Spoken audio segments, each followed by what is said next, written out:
Samuel Kobia, the former chairperson of NCIC, and in its findings, the report of the inquiry committee indicated that key findings of the committee was that the harassment of commissioners and staff appearing before the Public Investments Committee on Governance and Education and treating them with hostility and in a demeaning manner was fully substantiated, and therefore find that conduct of the honorable member was in breach of privilege. I have just seen that the sergeant has raised that white paper indicating that the quorum has been attained. So we're just waiting for the Speaker to call the House to order for the business to commence. However, that particular report, the consideration of this report is coming up in a few. I would want now to you may stop the hand you over to the business of this afternoon. Good afternoon. Order number 1, administration of oath.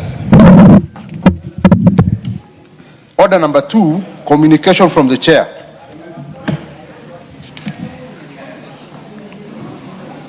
Order number 3, messages.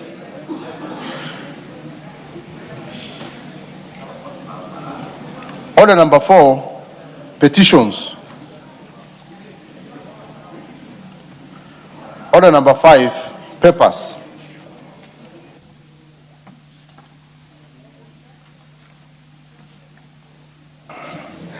Thank you very much, Honorable Speaker. Honorable Speaker, I beg to lay the following papers on the table of the House today, Wednesday, 1st July 2022, in the afternoon, 2026, the afternoon sitting. A, the 9th annual report on the treaty ratified by Kenya for the financial year 2025-2026 from the Cabinet Secretary for Foreign Affairs and Diaspora Affairs. B, reports of the Auditor General financial statements for the years ended 30th June 2021, 30th June 2022, 30th June 2023, 30th June 2024, 30th June 2025, and the certificates therein in respect of the following schools: John Osogo Secondary, Kagumo Secondary, Kiheo Secondary, Kiini High, Leshau Boys High, Mawingo Secondary, Maruaki Boys Secondary, Mwijabu Secondary, St. Mary's Mbaranga Secondary Nyandarua, and St. Paul Busende Secondary Busia. Honorable Speaker, I lay. Thank you. Thank you. Next, the chairperson of Departmental Committee on Trade. Thank you, Honorable Speaker. Honorable Speaker, I beg to lay the following paper on the table of the House today, Wednesday, 1st July 2026. Report on the Departmental Committee on Trade, Industry and Cooperatives on its consideration of the Street Vendors Bill, Protection of Livelihood Bill, Senate Bill number 41 of 2023. Honorable Speaker, I beg to lay. Thank you, Chairperson, Committee on National Cohesion.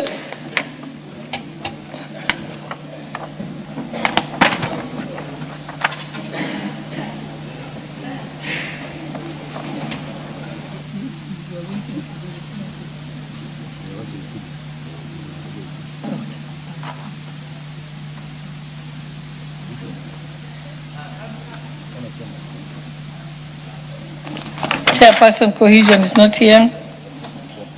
Yeah, let's go to the next one. Chairperson Departmental Committee of Defense, Intelligence and Foreign Affairs. Normally Honorable Russell holds brief, but can't see them. Okay, we'll defer it until later. Then we move to order number 6. Next order. Yes, I approved my paper lay. So.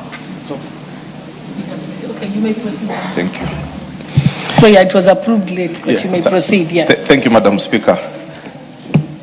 Honorable Speaker, I beg to lay the following paper on the table of the House today, Wednesday, 1st July 2026. 10th report of the Public Investments Committee on Social Services, Administration and Agriculture on the consideration of audited financial statements for the following state corporations. 1. National Youth Service for the financial years 2019-2020 to 2024-2025. 2. National Syndemic Diseases Control Council for the financial year 2024-25. 3. Child Welfare Society of Kenya for the financial year 2024-25. 4. Public Benefit Organization Regulatory Authority for the financial year 2024-25. 5. Communications Authority of Kenya for the financial year 2024-25. 6. Kenya Medical Supplies Authority for the financial year 2022-23. And 7. Agricultural Finance Corporation for the financial years 2012-2013 to 2018-2019. Thank you, Honorable Speaker. Thank you. I think we'll come back to the others if they do come back. And I know there is also a pending communication from the chair. But meanwhile, we can proceed to the next order.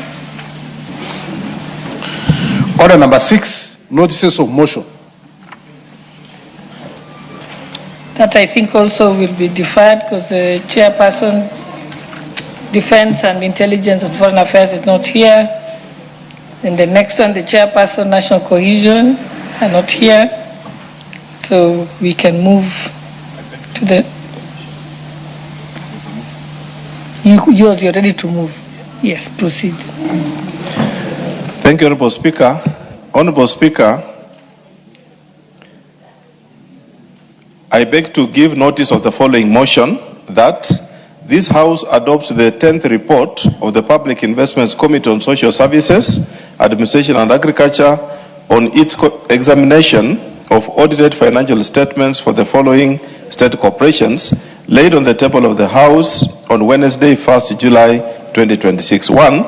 National Youth Service for the financial year 2019-2020, 2020-2021, 2021-2022, 2022-2023, 2023-2024, and 2024-2025. 2. National Syndemic Diseases Control Council for the financial year 2024-2025. 3. Child Welfare Society of Kenya for the financial year 2024-2025. 4. Public Benefit Organizations Regulatory Authority for the financial year 2024-2025. 5. Communications Authority of Kenya for the financial year 2024-2025. 6. Kenya Medical Supplies Authority for the financial year 2022-2023. And 7. Agricultural Finance Corporation for the financial years 2012-2013, 2013-2014, 2014-2015, 2015-2016, 2016-2017, 2017-2018, and 2018-2019. Thank you, Honorable Speaker.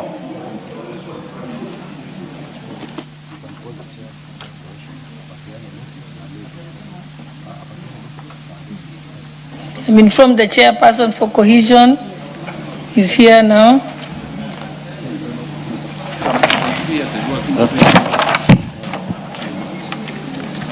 You can lay your paper and then give your notice of motion.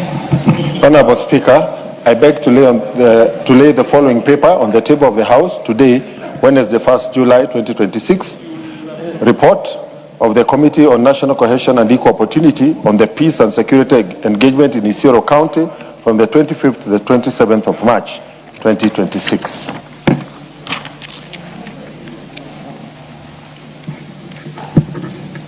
Honorable Speaker, I give notice of motion on the report of the Peace and Security Engagement in Isiolo County. Honorable Speaker, I beg to give notice of the following motion that this House adopts the report of the Committee on National Cohesion and Equal Opportunity on the Peace and Security Engagement in Isiolo County, laid on the table of the House on Wednesday, 1st July 2026. Thank you, Honorable Speaker. Thank you. Next order.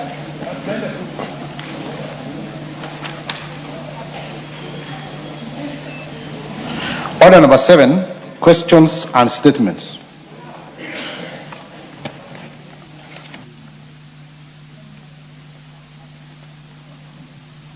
There is the following response. The following responses. The requests. The first request.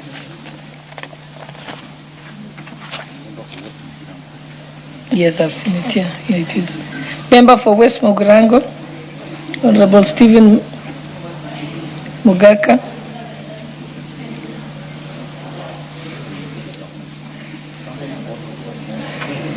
If the member is not there,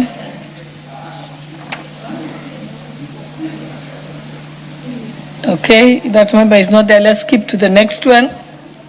Member for Machakos County.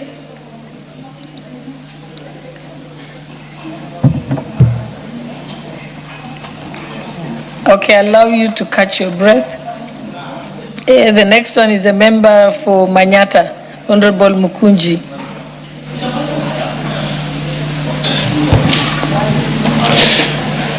Thank you, Honorable Speaker.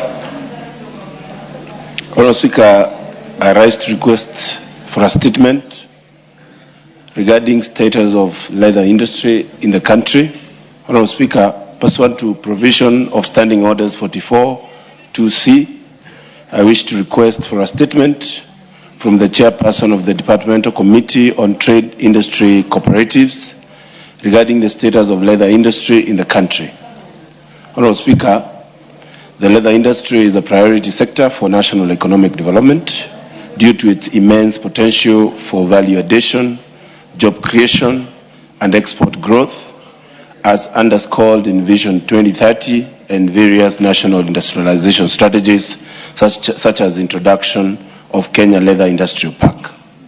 Despite its potential, Honorable Speaker, the sector continues to face numerous challenges, including the illegal export and misclassification of hinds and skins, particularly the export of ground dry hinds disguised as semi-processed products.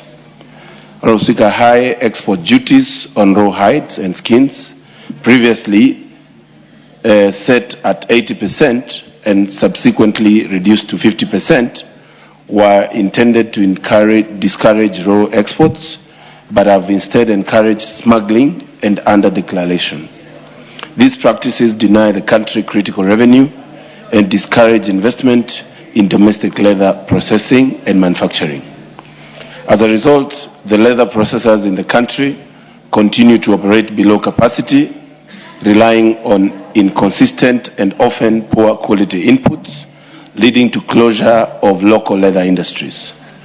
Notably, Honorable Speaker, the number of leather factories have dropped from 19 factories in 2019 to only 6 as of 2025.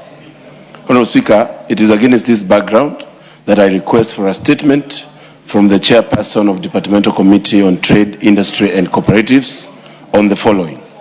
1, a report on the current status of the leather industry in the country, providing inter alia and impact analysis of the reduction of export duty from 80% to 50%.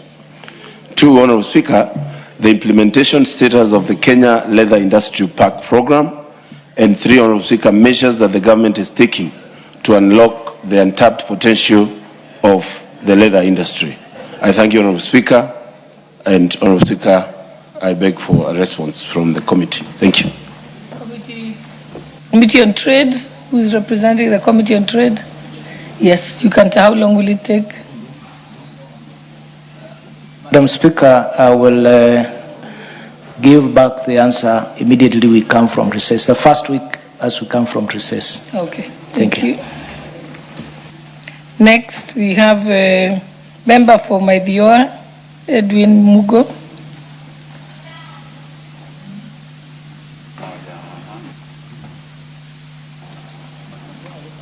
Give Honorable Mugo the mic.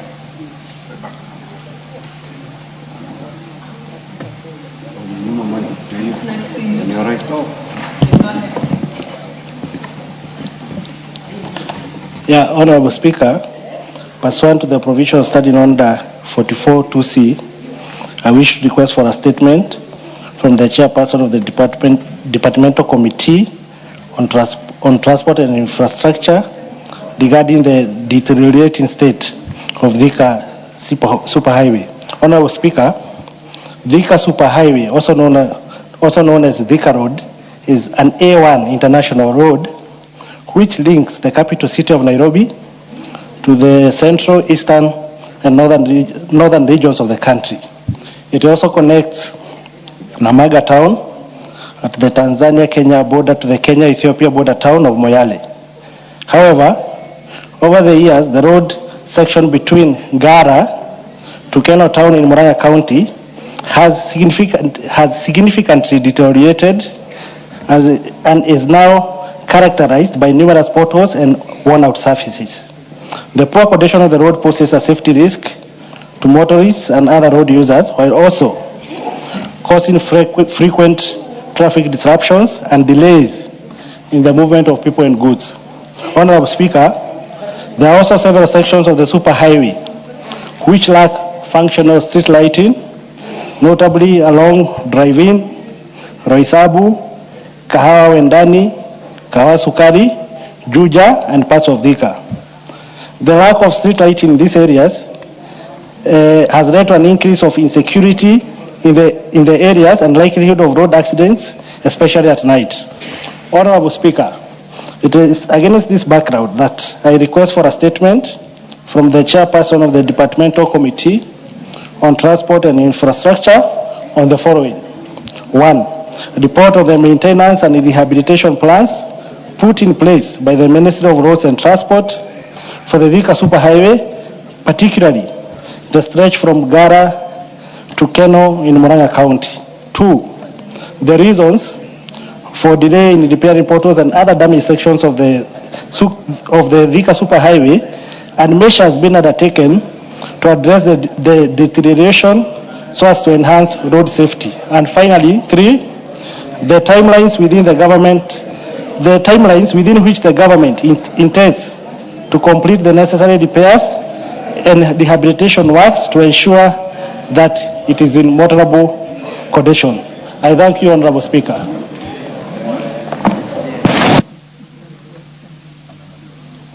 Yeah, thank you. Chairperson, Transport and Infrastructure. A member of the committee. Yes. Can you undertake on behalf of Chair, the question is very valid. We promised to give him the answer first week immediately after the recess. Okay. Thank you. Honorable members, allow me to recognize the following schools. Seated in the Speaker's Gallery is St. Gregory Kipkabos School from Keyo South Constituency, Elgeyo Marakwet County. I think the Sergeant at Arms haven't informed the students. You're supposed to rise when you're recognized. I'll repeat myself. I wish to recognize St. Gregory Kipkabos School. Or is that not Kipkabos School?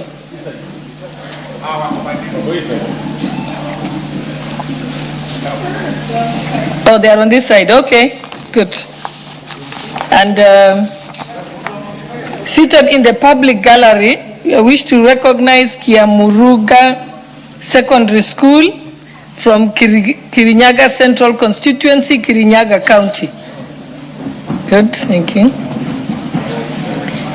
I also wish to recognize Givinji Secondary School from Kinangop Constituency, Laikipia County. On behalf of the substantive speaker, myself and members of parliament, we welcome you to parliament. Thank you. Okay, let's proceed. I saw that member for West Mugirango has arrived. Yes. You're ready to make your statement? I am. Thank you. Okay, proceed.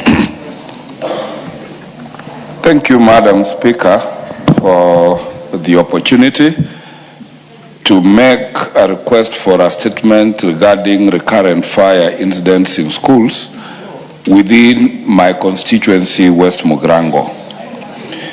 Madam Speaker, pursuant to the provisions of Standing Order number 44 2C, I wish to request for a statement from the chairperson of the Departmental Committee on Education regarding the recurrent fire incidents in schools within my constituency, West Mugirango.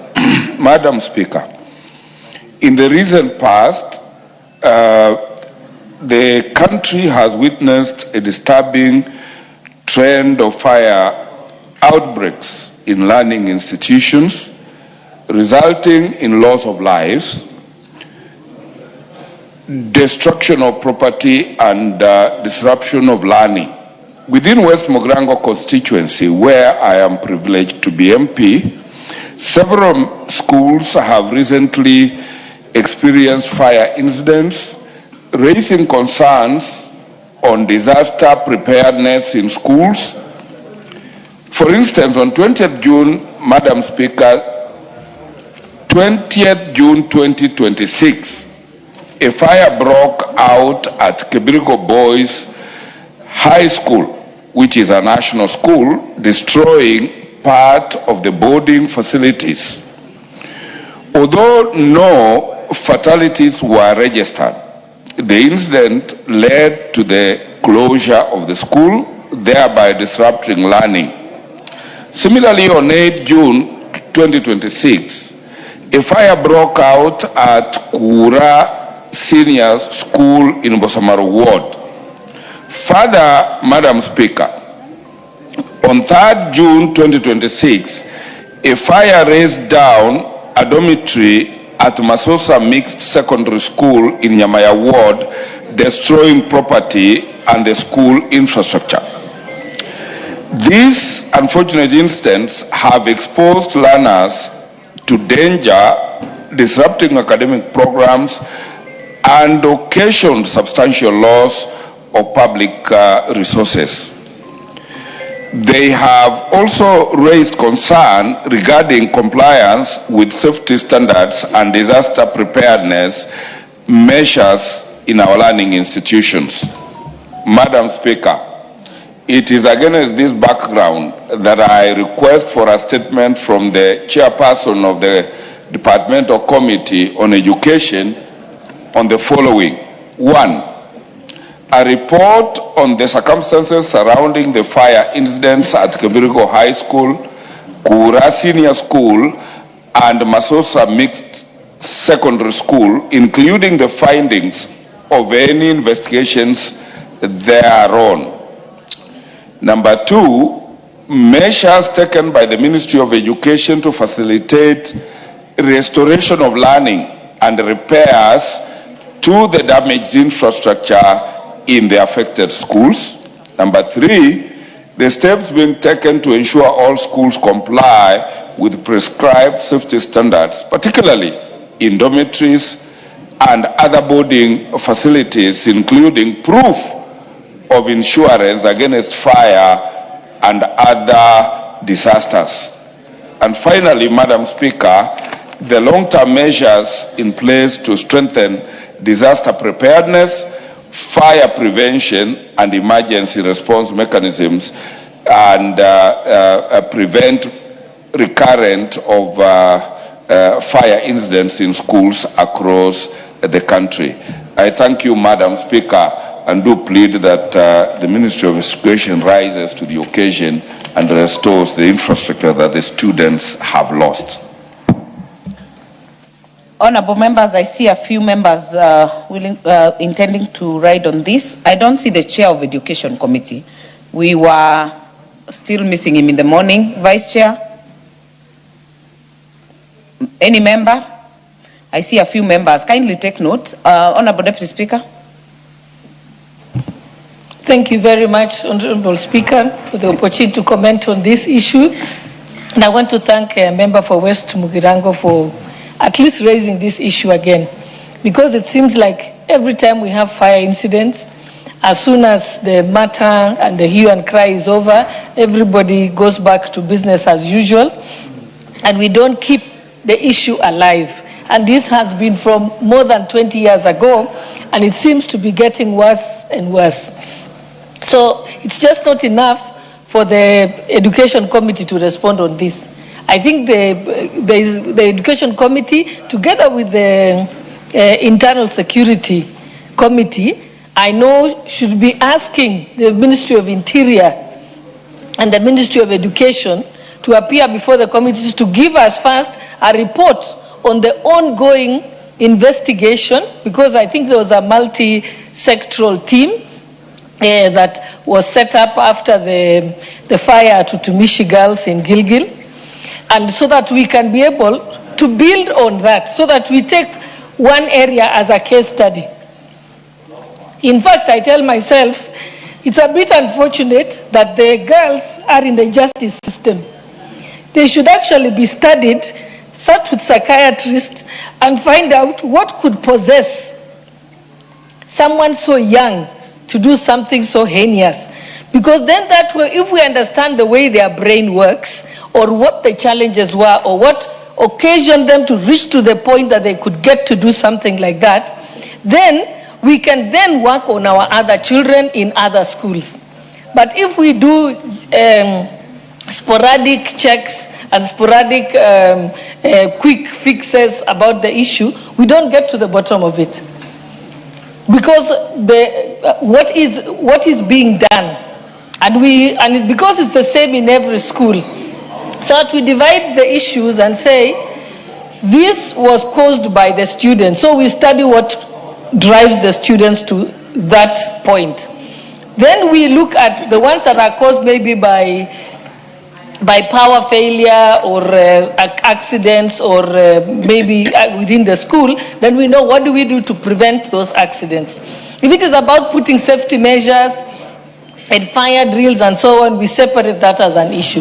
So I think this is something that is important, and we would be asking the Education Committee, just don't look at the cases in West Mugirango, just call the cabinet secretaries to come and explain how far are they with the investigations and where has it gotten to this stage, so we get to the root cause, because right now we are dealing with symptoms, but not the root cause of the issue. Thank you, Honorable Speaker. I very well agree with you, Honorable Deputy Speaker, and as the member representing Utumishi, I know we had a lot of these issues when the issue was hot. I agree sometimes we just react and then let it die off, because we still don't know exactly what did the multi-sectoral team come up with. And I know I'll indulge a few more members on this because it's a national issue, but I think the Committee on Education should take note. The issues of even looking at the law, we must look at the Basic Education Act. What is missing are the regulations covering the issues that are being raised by members. It will be very important to have a holistic view and review of these questions. Honourable Member for Bomet East. Thank you, Madam Speaker, for also giving me this opportunity to contribute on this weighty matter. Madam Speaker, I've been also thinking very widely about these incidents whereby students are going on the rampage and burning schools and dormitories. And I would have also wanted to contribute like this, Madam Speaker. There is, from the time we stopped this issue of caning students, this is when we started having this problem. And the case of caning students needs to come up again, Madam Speaker, because I think during our time, we used to be disciplined very well, and that is why most of us are here coming up to this time where we are very disciplined.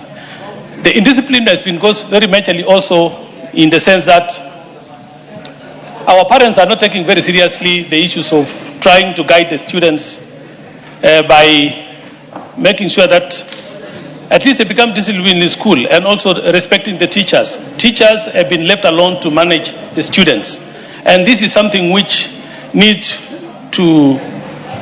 to build and make sure that we come together with the teachers, talk to the students, and make sure that the discipline come back to our students.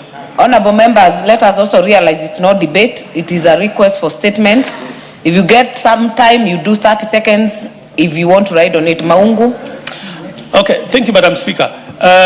Let me just end it at that, and this is something which I'm urging that we have to have the Ken come back. Thank you, Madam Speaker.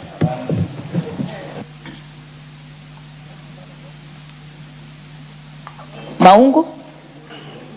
Thank you, Madam Speaker, for the opportunity to also put in my thoughts on this matter. First, to appreciate Mheshimiwa for having brought in this matter, Madam Speaker, because as you are aware, school fires have caused a lot of distress amongst our people and our communities.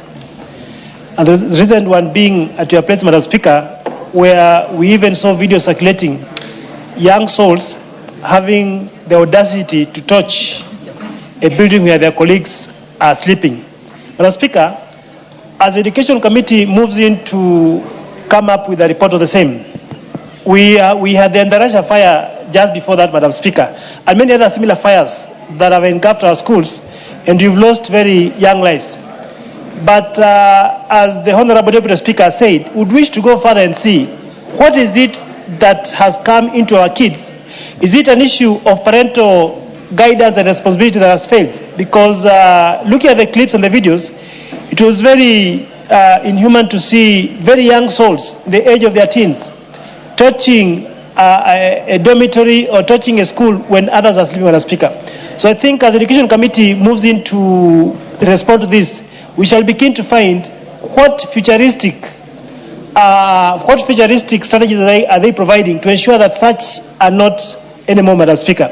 And therefore also to call upon our parents. I think we've reached a time where we as parents have somehow abdicated our roles to that of the teacher.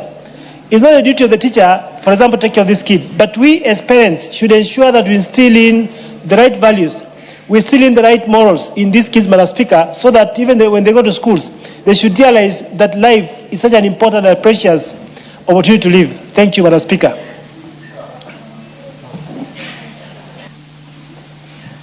Yes, let's have Honorable Sam, then I'll come to you, then I'll Kunji. Yes. Asante sana Mheshimiwa Spika, na mimi kwa ufupi tu pia niweze kusema watoto wengi wamekuwa sasa ni kama itikadi.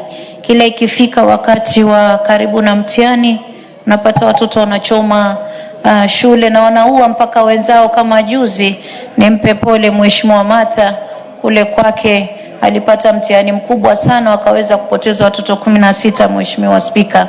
Na Mheshimiwa Spika, mimi nataka niseme ni wakati ambapo iangaliwe kwa kina kuwa shida ni nini. Isiwe kuwa wazazi tumeachia tu walimu watoto kutulelea. Yaani mtoto akija nyumbani yeye anakaa na simu, anaangalia vitu vya kipuuzi, akienda shuleni basi inakuwa hata mwalimu pia kuweza kumcontrol yule mtoto pia ni ngumu. Na pia ingekuwa kama tunaweza kupendekeza sana watoto wetu wengi wao wakisoma katika shule, sio shule ya mabweni, shule ya kwenda na kurudi nyumbani, ili tuweze kuangalia hao watoto wetu wanakaa vipi, Mheshimiwa Spika.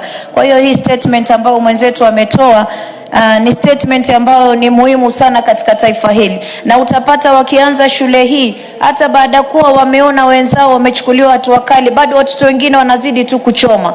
Kwa hiyo kuna kitu ambao kinaendelea na ni kitu kibaya sana ambacho kwamba kinahitaji uchunguzi wa kina, ili tuangalie mashule watoto wetu wakienda watakuwa salama ama watakuwa vipi. Na mzazi, kama mtoto wako ana tabia kama wale, usilie kuwa mtoto kwa nini anafungwa, manake pale alipofungwa ndo mahali ambapo anastahili ili wefunzo kwa wenzake. Kuna watoto wawili vijana waliweza pia kuchomewa kwa dormitory ambao walikuwa ni prefect. Nafikiri walikuwa watoto 4 prefect. Wakachomewa, wakafungiwa kule, wakachomwa, Mheshimiwa Spika. Na wanafunzi wako hapa. Wazazi wenu wamehangaika kwenda kutafuta school fees kuwasomesha. Wanahangaika, msiende shule mkageuka kuwa kama mashetani. Nyinyi ni watoto ambao inafaa muabudu na Mungu, muombe na Mungu na msikize wazazi wenu na walimu wenu, kwa sababu mzazi akitoa kile kidogo anajitolelea kuuza sambusa maamri ya kusomeshe, ni kwa sababu anakutakia maisha mazuri. Usiende kule ukageuka kuwa mtoto mbaya. Asante sana Mheshimiwa Spika.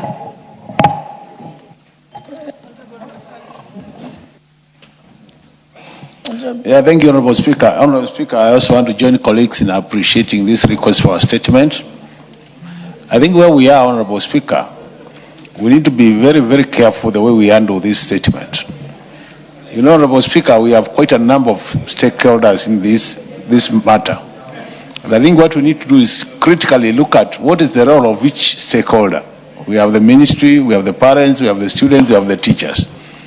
And after looking critically at what is the role of each stakeholder, Honorable Speaker, be able to document what each stakeholder should do and come up with an enforcement mechanism.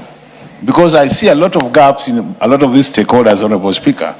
And if we get it right at that point, Honorable Speaker, we'll be able to stop this matter, this issue, because it's not the first time it has happened in the past. Reports have been prepared, Honorable Speaker.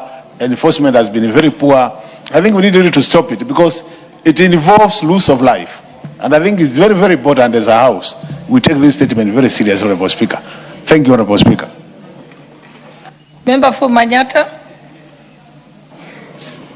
Thank you, Honorable Speaker. And I also rise to support this statement by the Member of Parliament for Mogirango, Honorable Speaker. I also take this opportunity, Honorable Speaker, to welcome members, the young kids who are in this House. And, Honorable Speaker, this issue must take a little bit keen interest, Honorable, by this House. Because, Honorable Speaker, when we talk about fires and disasters in schools, we cannot say there are no accidents. But, Honorable Speaker, our preparedness in terms of disaster, especially in our schools, Honorable Speaker, is in question. And, Honorable Speaker, when the fire that engulfed Utumishi Academy, Honorable Speaker, happened, I remember us taking a minute of silence to remember those young kids. But, Honorable Speaker, I want to appeal to this House to consider one thing. Honorable Speaker, whenever we don't give enough capitation in schools, and, Honorable Speaker, when capitation is given per term. But when the term is over, Honorable Speaker, and there is a disbursement in the next term, the ministry will always give money like it is starting to give the capitation of that term without considering the pending capitation. Honorable Speaker, I appeal to this House to see how it can actually consider unsubmitted capitation for schools as a pending bill when the year ends. So, Honorable Speaker, we don't burden our principals. They need to prepare for major disasters such as fires. And, Honorable Speaker, simple things such as electric installations in schools is a problem because principals have borrowed money. They have not been able to actually pay simple people such as watchmen who can see culprits and kids who are misbehaving. And I appeal to this House to consider, we do give a good budget to schools. But, Honorable Speaker, you find by the time the year ends, it is normally not even more than 80% that has been submitted. I appeal to this House to be considering capitation that has not been given to schools as a pending bill, so that, Honorable Speaker, schools don't run in debt.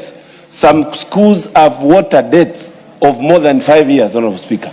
Okay. Some have electric debts that Kenya Power always threaten them, and they have to appeal to leaders like me and you and others to actually request Kenya Power not to disconnect electricity. I think, Honorable Speaker, that is actually the best we can do. And also consider putting a specific amount for disaster preparedness in our schools. And, Honorable Speaker, that can really help. This is, as I also appeal to kids to always behave. It is good to always look at discipline, but parents have also an opportunity to engage their kids in better way. Thank you, Honorable Speaker. We need to make it a bit brief. Honorable Member for Moiben, I'll let you go last because you're the one you're in the Education Committee, but let me give Honorable Martha Wangare first. Honorable Speaker, thank you for this opportunity. And Honorable Speaker, I want to thank the Honorable Member for West Mugrango for bringing this issue on the floor of the House. And as the latest victim of these fires in Gilgil, Madam Speaker, and I want to appreciate yourself and other members who took time to come to Tumishi and to visit those families that were affected, it brought out some issues that we still haven't dealt with. The issue of CCTVs in schools, which is supposedly supposed to be monitored throughout, the issue of safety, and Madam Speaker, it also brought out the issue of discipline of children. Madam Speaker, we may not want to talk about it, but we need to. The Basic Education Act, Honorable Yegon has talked about bringing back the cane. I'm not sure whether that will sort it out, but we need to deal with consequences in terms of discipline in school. By the time Utumishi girls was being banned, Madam Speaker, there was a talk that they wanted to go home like a school in the neighborhood, which I will not mention, that wanted to go, that had tried to ban and actually had closed school for some time. And you know how, Madam Speaker, that school had tried to ban the dormitory? They are very daring, Madam Speaker. Some kids went to the kitchen, took some burning charcoal, put in a geometrical set, and put it in their pocket. And they actually succeeded to ensure that they go home. So we are dealing with children that are also very daring in terms of they know there will be no consequence at the end of the day. So, Madam Speaker, the other issue we must deal with in the Basic Education Act is, even if we do not reintroduce caning, is it time we review what we went through ourselves, that you know, if you are a ringleader to ban a school, you must get consequences. You're either suspended or you are actually expelled from school, Madam Speaker, because we have put teachers also in a very bad position because they don't know what they are going to do with errant students, because we have parents that come, including in Utumishi, Madam Speaker, and come and lecture the teacher when the child is watching. So we have also become a whole society that we are not getting results because we are part of the problem. So I think actually, Madam Speaker, if you ask me, this issue of discipline in school calls for a national dialogue. It calls for what we had during Bomas with NADCO. If we seriously want to ring fence our community in the next 10, 20 years, Madam Speaker, as a country, we must prioritize it. It is not just Ministry of Education. We must have the Parents Association. We must have the teachers' representation. Let us have a national conversation that is led by this House, Madam Speaker, to get a way forward, because this only will not do it. But Madam Speaker, I hope that we can get also the CS to come to this floor to answer some of these problems that we are dealing with. Thank you, Madam Speaker. Thank you. I think I'll give the member for the Education Committee, Professor Barto. Thank you, Madam Speaker, for this opportunity. And I think the Committee of Education is taking this matter of banning of schools very seriously. And we are doing a very comprehensive report, and very soon we are going to present it in Parliament. And Madam Speaker, on top of that, behavior in our schools has become an issue, and whatever the students are doing is a characteristic of what is happening in society. I mean, the moral fabric of society is destroyed, and whatever the students are doing is a replica of what is happening in society. For example, we have leaders hurling insults at each other in front of young people. We have leaders hiring and paying goons to fight each other in public rallies. What do you expect young people to be doing? So I think we need to look at it very seriously and start from the parents and every other member of society, because our young people are just a replica of ourselves. They do what we do best. So it's high time we relook at everything, including the Education Act. We look at even the population of the students per school. Why would one school have 4,000 students and another one has no student, and the infrastructure is the same? So I think there are so many. It must be looked at it from a multifaceted approach so that we sort this problem once and for all. But I can assure you the Education Committee is giving it the seriousness it deserves. Thank you, Madam Speaker. Okay. Thank you, honorable members. I think now this was just a statement because it's a matter of national importance. That's why we gave members to comment on it. and we won't be able to get to the other order of business if we don't move on. So right now, I'd like to give, we're getting a statement from the Honorable Member for Machakos. You can go to your statement. Thank you so much, Madam Speaker. I request for a statement regarding a work injury compensation claim against Outer Springs East Africa, PLC. Honorable Speaker, pursuant to provision of Standing Order 44-2C, I wish to request for a statement from the chairperson of the Departmental Committee of Labor regarding work injury compensation claim against Outer Springs East Africa, PLC. Honorable Speaker, on 14th October 2014, Mr. Anthony Chalo Mwetu of ID number 28XXX sustained an injury to his right wrist joint while in the course of employment with Outer Spring East Africa, PLC, formerly trading as Outer Spring Manufacturers Limited, then based in Athi River, Machakos County. Following the injury, he maintained in employment until 2018, when his contract was terminated. He has, however, never been compensated for the workplace injury, a situation that has left him facing financial hardship and unable to fully engage in gainful economic activity to support his household. Honorable Speaker, in a pursuant for compensation, Mr. Anthony Chalo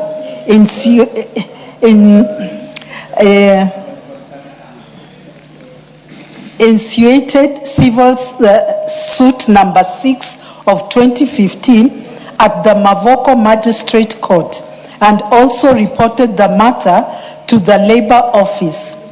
Regrettably, these efforts have been frustrated as the former employer or their agents have repeatedly failed to appear before the court, thereby delaying the determination of the matter and his access to rightful compensation.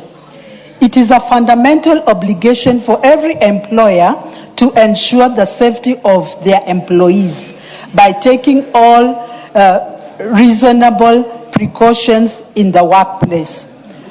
Where an employee fails in this duty and an employee suffers injury in the course of employment, the employer is under a legal and moral obligation to ensure compensation for the injury due to negligence, breach of statutory duty, or violation of the duty of care owed to the employee. Honorable Speaker, it is against this background that I request for a statement from the chairperson of the Departmental Committee of Labor on the following. Steps taken by the Ministry of Labor and Social Protection to ensure Mr. Anthony Chalo Mwetu is compensated for the injury he suffered, and actions taken against his former employer for negligence and breach of statutory duty in accordance with the provision of the labor laws on workplace safety.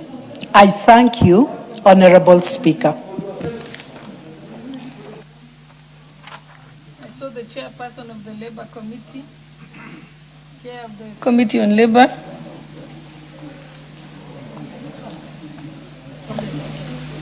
Oh, it's Chonge who's the chair. Okay. Someone can give an undertaking on behalf of that committee? Okay, Majority Leader.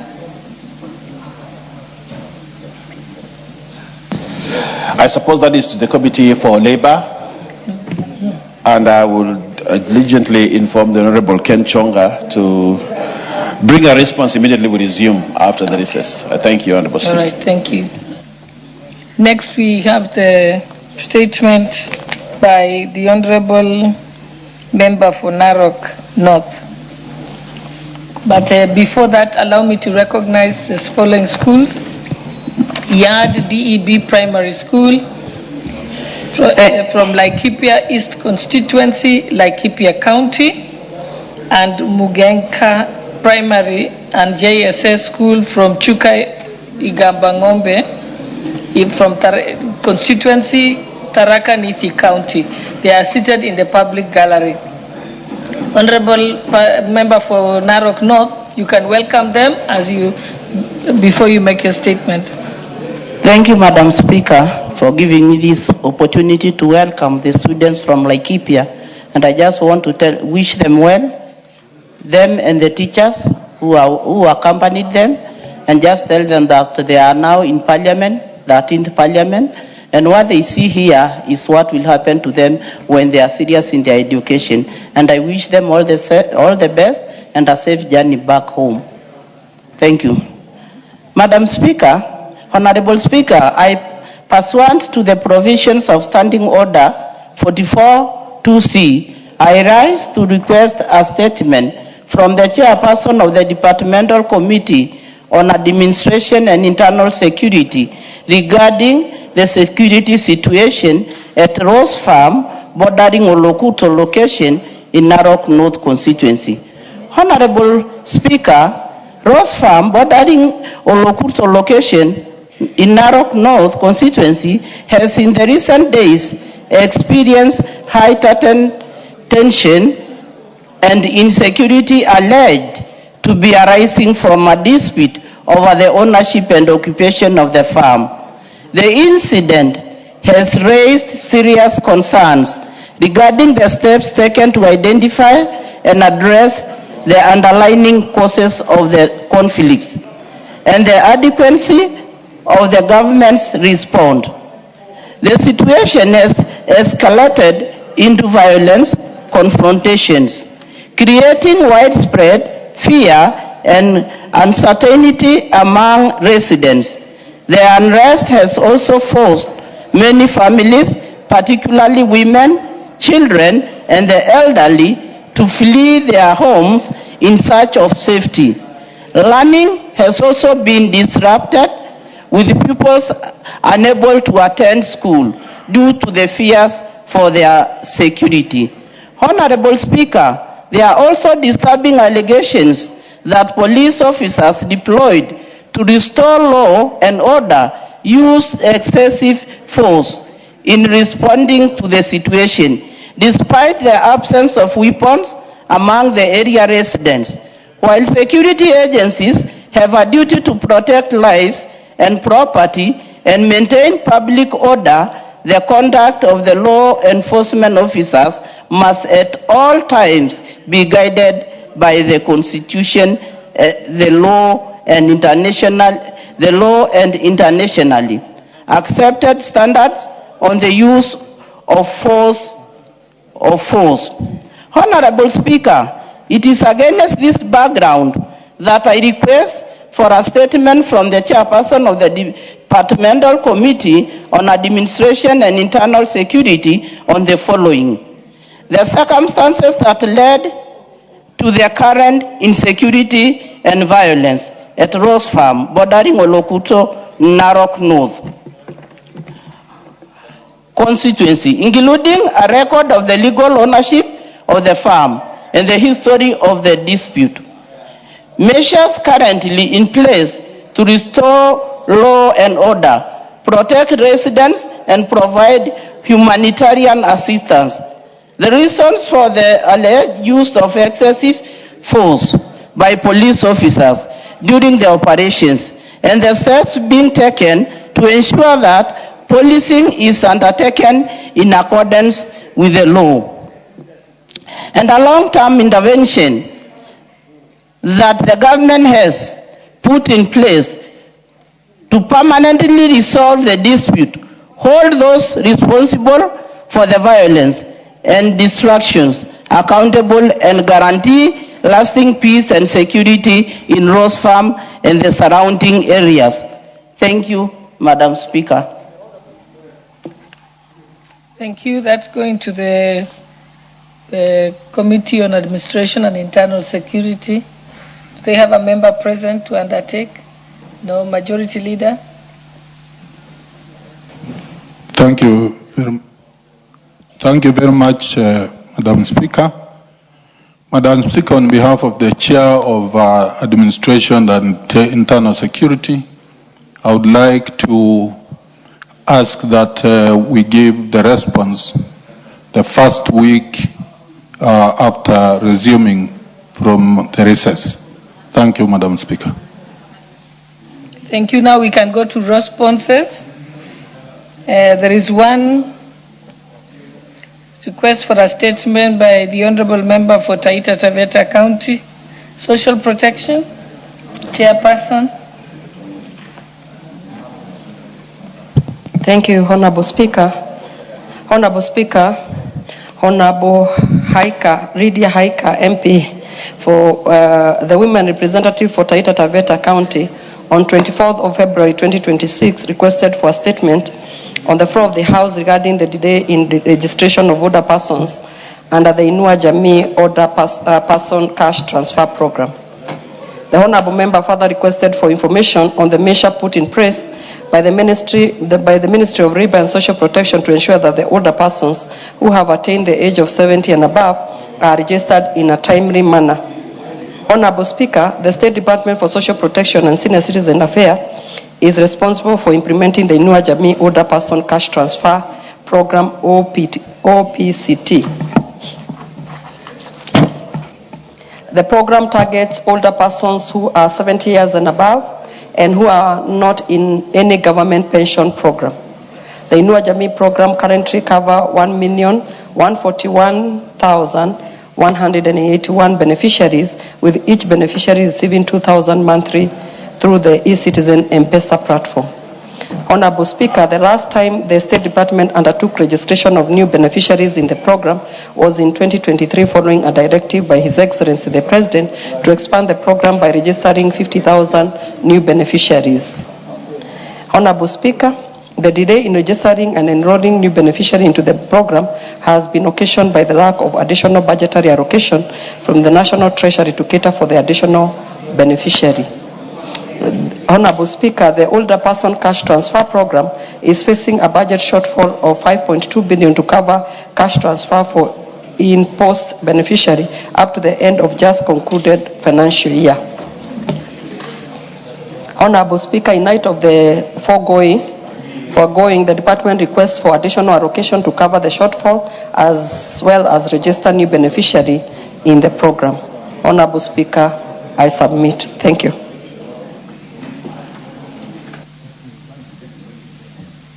Honorable Member for Taita Taveta, are you satisfied? Thank you, Speaker. Madam Speaker, clearly I'm not satisfied with the answer. I appreciate the feedback, though, by the Committee of Social Protection, led by Honorable Alice Nganga. But, Madam Speaker, clearly you can see, because Inua Jamii is a national, it's a program. And this program, Madam Speaker, is meant to cater for all the elderly people above 70 years old, not a few. And therefore, Mr. Speaker, when I hear that there are some who are receiving money, the stipend, and some are not, and the answer that have been given by the committee is not satisfactory at all.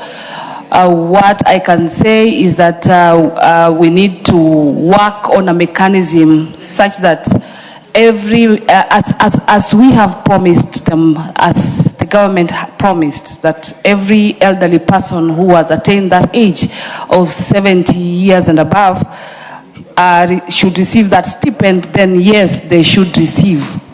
And on the same note, I want also to appreciate that previously, these elderly people used to walk to many towns or cities to go and receive the stipend. But at the moment, those who are receiving the money straight to their mobile phones.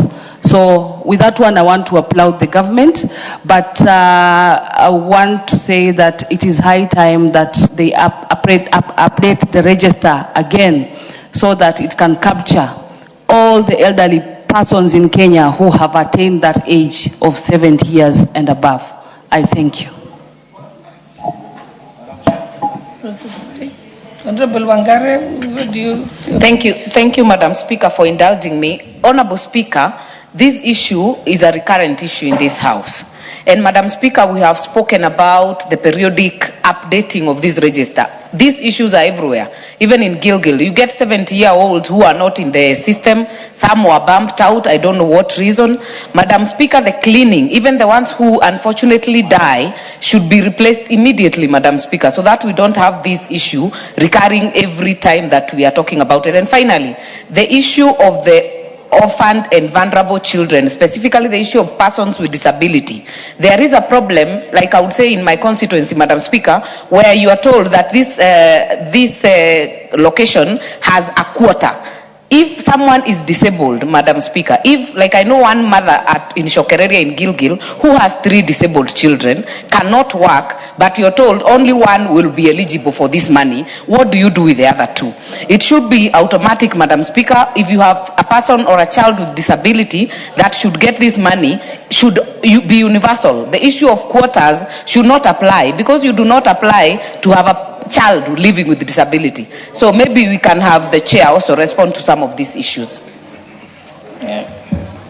So, Chairperson, I think you have heard what other questions members have raised, so that you can raise it to the relevant ministry. Or I don't know if you want to respond before we proceed. Okay, Honorable Speaker, I'll talk to the ministry, but I can tell you the bottom line is we don't have enough cash. If we had enough cash, we would register as many as they are. But right now, there is no need of registering them, and yet they will not be receiving their money at the end of the month. So immediately we get the budget, they will look into this issue, but the ministry can answer further.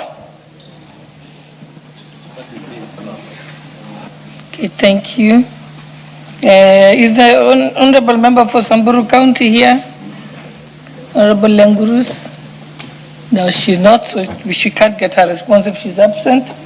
She forfeits the opportunity. Now we can move to the next order, isn't it?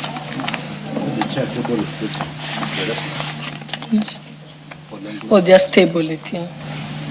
But the chair is not here either. Oh, yes, okay.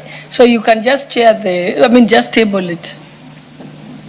Just bring it, table it in the House. Thank you, Madam Speaker. Madam Speaker, there was a statement which was sought by the honourable member for Samburu, the Honourable Pauline Lebus. You're not going over the statement. Yeah, since it's not here, Madam Speaker, allow me to table the response. Just table it here. Thank you, Madam Speaker. Thank you.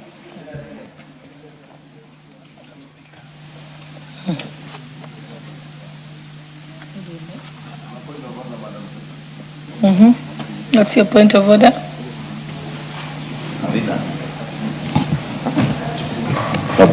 Honorable Speaker, I beg your indulgence before we go to the next business. And I know, Honorable Speaker, these statements usually are very many, and you indulge members to speak. But my attention was caught by the statement by the member for Machakos, the Honorable Joyce Kamene, on the work injury compensation claim against Outer Springs, East Africa.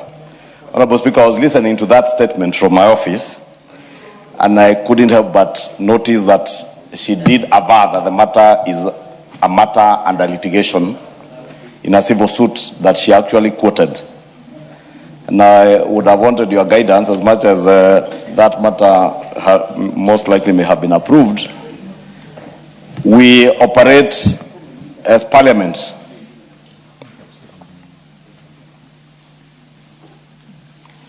I think... Honorable Speaker, I wanted the member for Laisamis to give you, to allow you to hear what I'm saying. Okay, actually... Because as much as this statement may have been approved maybe by the Speaker or from the clerk's desk, but it concerned a matter that the mover of that statement did aver that is under active litigation in court. Majority Leader, in fact, actually, you're very right on this point. I've just raised it actually with the table office today, because usually it will come from the table office recommending for the Speaker to approve.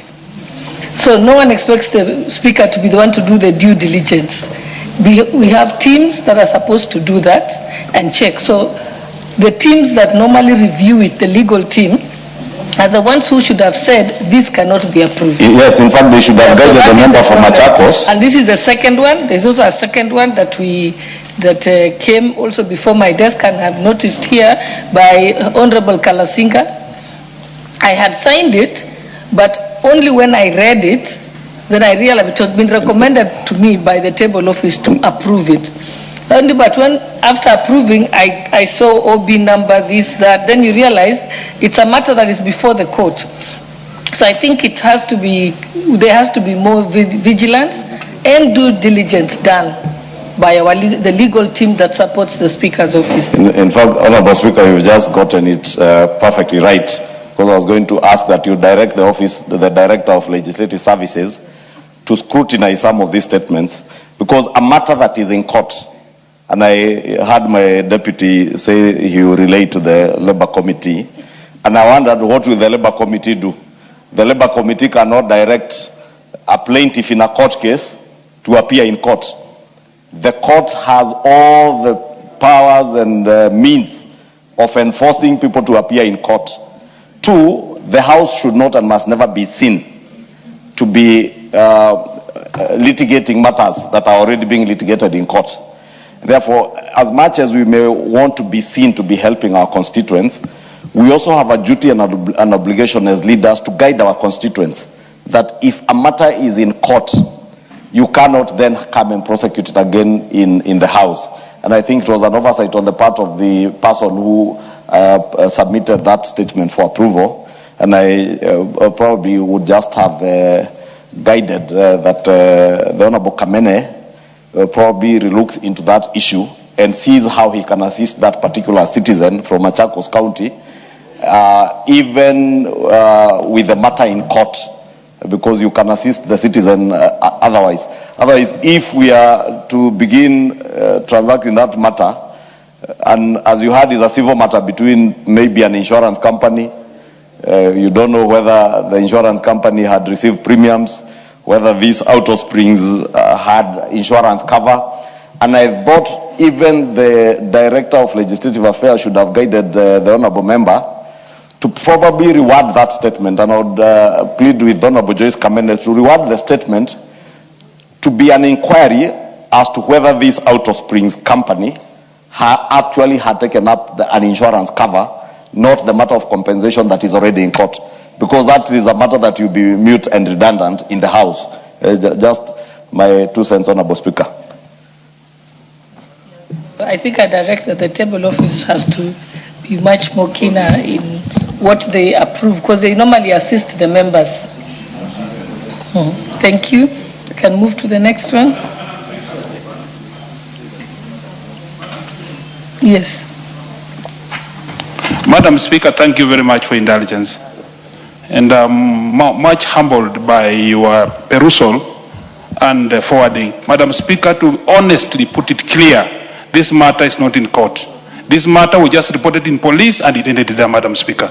Honestly, the fact, Madam Speaker, that is what it is at its start today. It's a subject of a criminal investigation. Madam Speaker, it's not active in any court of law. As the Honorable Majority Leader said, this for my case, the one I'm about to bring forward to this, Madam Speaker, is not in any court of law, Madam Speaker. I think you cannot say that. You see, the moment of an OB is filed, it means immediately the investigation should kick in. So what you should be doing is going to the police station to confirm that the matter has proceeded. Yes? Honourable Speaker, you know the Honourable Member, the Honourable Majimbo Kalasinga, the member for Kabuchai, the member who is now famous for Clause 169. of the finance bill that never existed. He has a problem with listening. Because when, Honorable Speaker, I spoke here, I addressed a particular issue, Honorable Speaker. Let's hear his point of order. Honorable Speaker, I'm on a point of order. Okay. So he should be guided that when I'm on a point of order, you take your seat, relax. You cannot be on a point of order when I'm on a point of order. I finished my point of order. Sorry, I didn't actually realize on a point of order. Yes, I was on a point of order. This is not like clause 169. Now I'm talking about serious business of the House. We're not on clause 169 now. Kalasinga, I will give you an opportunity. Honorable Speaker, the member has a problem of listening. Because when I rose on a particular statement raised by the member for Machakos, and I was particular on the member for Machakos. I never mentioned the member of clause 169. I mentioned the member member for Machakos County. And I spoke about the issue that was in court.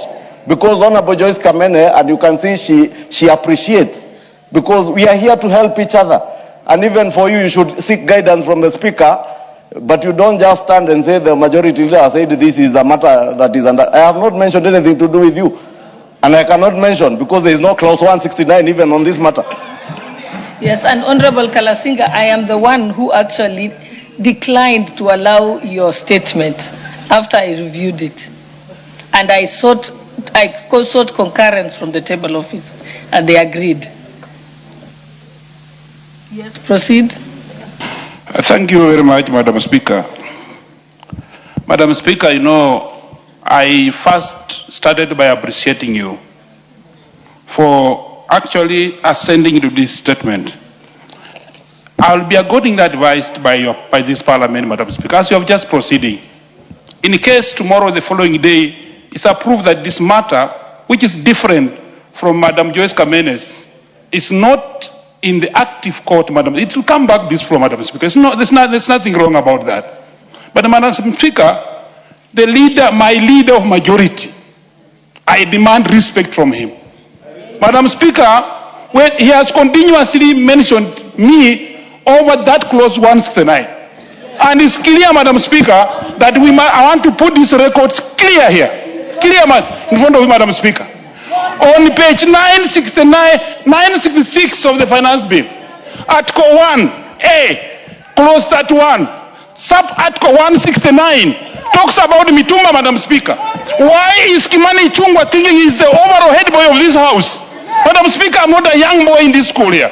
This is not a school to come here and do that, Madam Speaker. Madam Speaker, I've been irritated to that level. Okay. Let him open that finance bill that we completed it. Check page 966.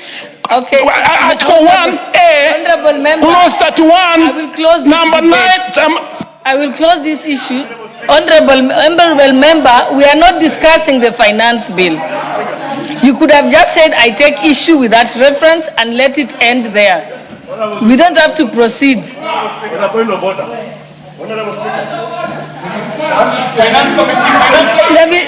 the finance committee speak first. Thank you for the. Let's allow his point of order. Thank you for that moment you've given me, Madam Speaker. Standing from the Committee of Finance, there is something that I need to put straight.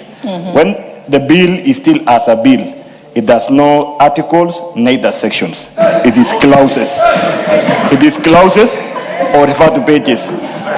If it has been approved to be the Act of Parliament, it turns out to be sections and not articles. So I wanted to put it on record as a member of Committee of Finance. And in any case, we were dealing with clauses, only it was 57 clauses, unless the amendments were referring to an existing sections of an existing law. Thank you. The honorable members, we should close this.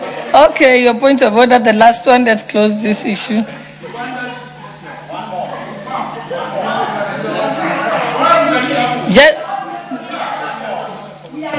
Honorable Speaker, on standing order 87 on contents of speech, Honorable Speaker, you know, we also have a duty and a responsibility to the people of Kenya to inform them. And because we are elected, for instance, a member for Kabuchai is elected amongst the best, from amongst the best of the people of Kabuchai. Amongst the best. And that is how he won his election. Not to say he's the best in Kabuchai, but he's among the best that the people of Kabuchai found.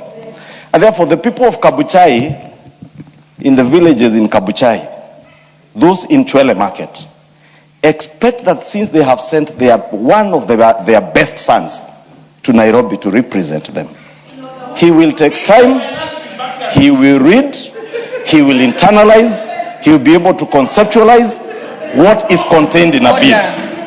Honorable Speaker, it is on record. It is on record when the member for Kabuchai was seated on this seat here, that he quoted clause 169 in the finance bill. Now he is further misleading the House and the people of Kenya that this bill had 966 pages. A bill that had 57 clauses that now had page 966.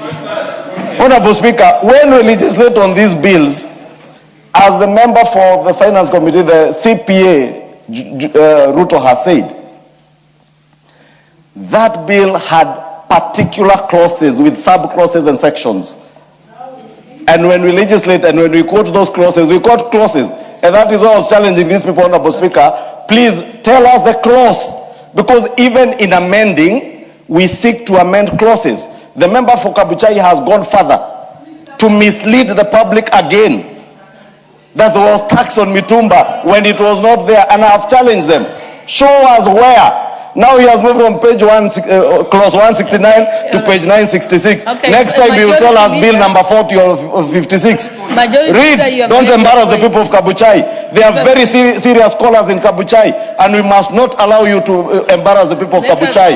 You cannot embarrass the people of Kabuchai. Where even our Honorable Speaker, a whole Dr. Masika Wetangula, senior counsel, comes from. Serious leaders. You cannot embarrass. Don't be an embarrassment to the people of Kabuchai. Member for I'll allow you, member for Kabuchai, and then we finish so that you don't feel like you don't have a right of reply.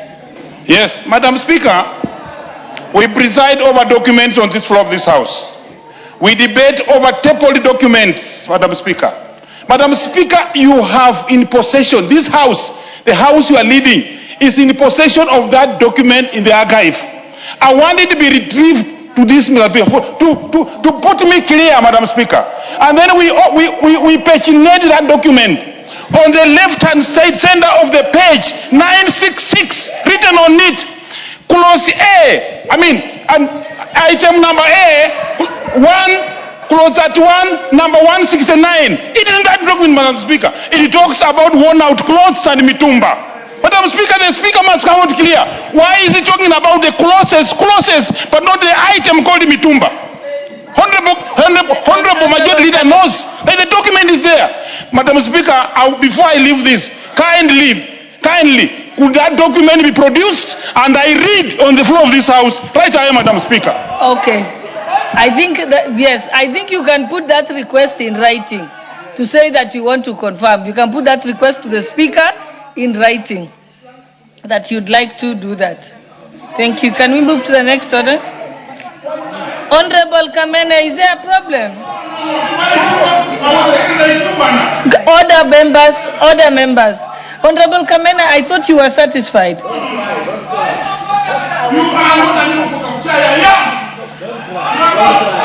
I thought yours was straightforward.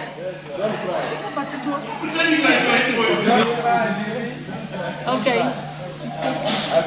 Honorable members, let's proceed to the next. Honorable Kamene. Order number 8, the Crop Laws Amendments Bill, National Assembly Bill number 30 of 2026, first reading. A bill for an act of parliament to amend the Kenya Agricultural and Livestock Research Act, Cap 319, the Tea Cap 343, and the Sugar Act number 11 of 2024, and for connected purposes. Order number 9, the Regional Development Authorities Laws Repeal Bill, National Assembly Bill number 31 of 2026, first reading. A bill for an act of parliament to repeal the laws relating to regional development authorities and for connected purposes. Order number 10, the Films and Stage Plays Amendment Bill, National Assembly Bill number 32 of 2026, first reading.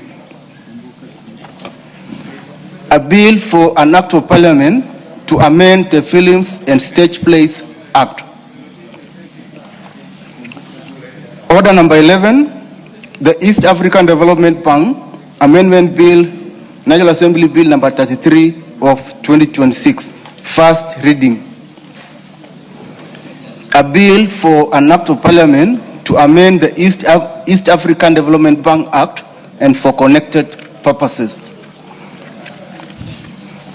Order number 12, the Water Amendment Bill, National Assembly Bill number 34 of 2026, first reading. A bill for an act of parliament to amend the Water Act to provide for merger of the Irrigation Authority and the National Water Harvesting and Storage Authority to harmonize the functions of the merged authorities and for connected purposes. Order number 13, the Irrigation Amendment Bill, National Assembly Bill number 35 of 2026, first reading. A bill for an act of parliament to amend the Irrigation Act to provide for the merger of the Irrigation Authority and the National Water Harvesting and Storage Authority to harmonize the functions of the merged authorities and for connected purposes. Order number 14, the Investment and Export Promotion Authority Bill, National Assembly Bill number 37 of 2026, first reading. A bill for an act of parliament to provide for the promotion, coordination and facilitation of investment, exports, and plan and business environment reforms to provide for the establishment of the Kenya Investment and Export Promotion Authority and for connected purposes. Order number 15, motion 8, report on the audited financial statements of 6 state corporations.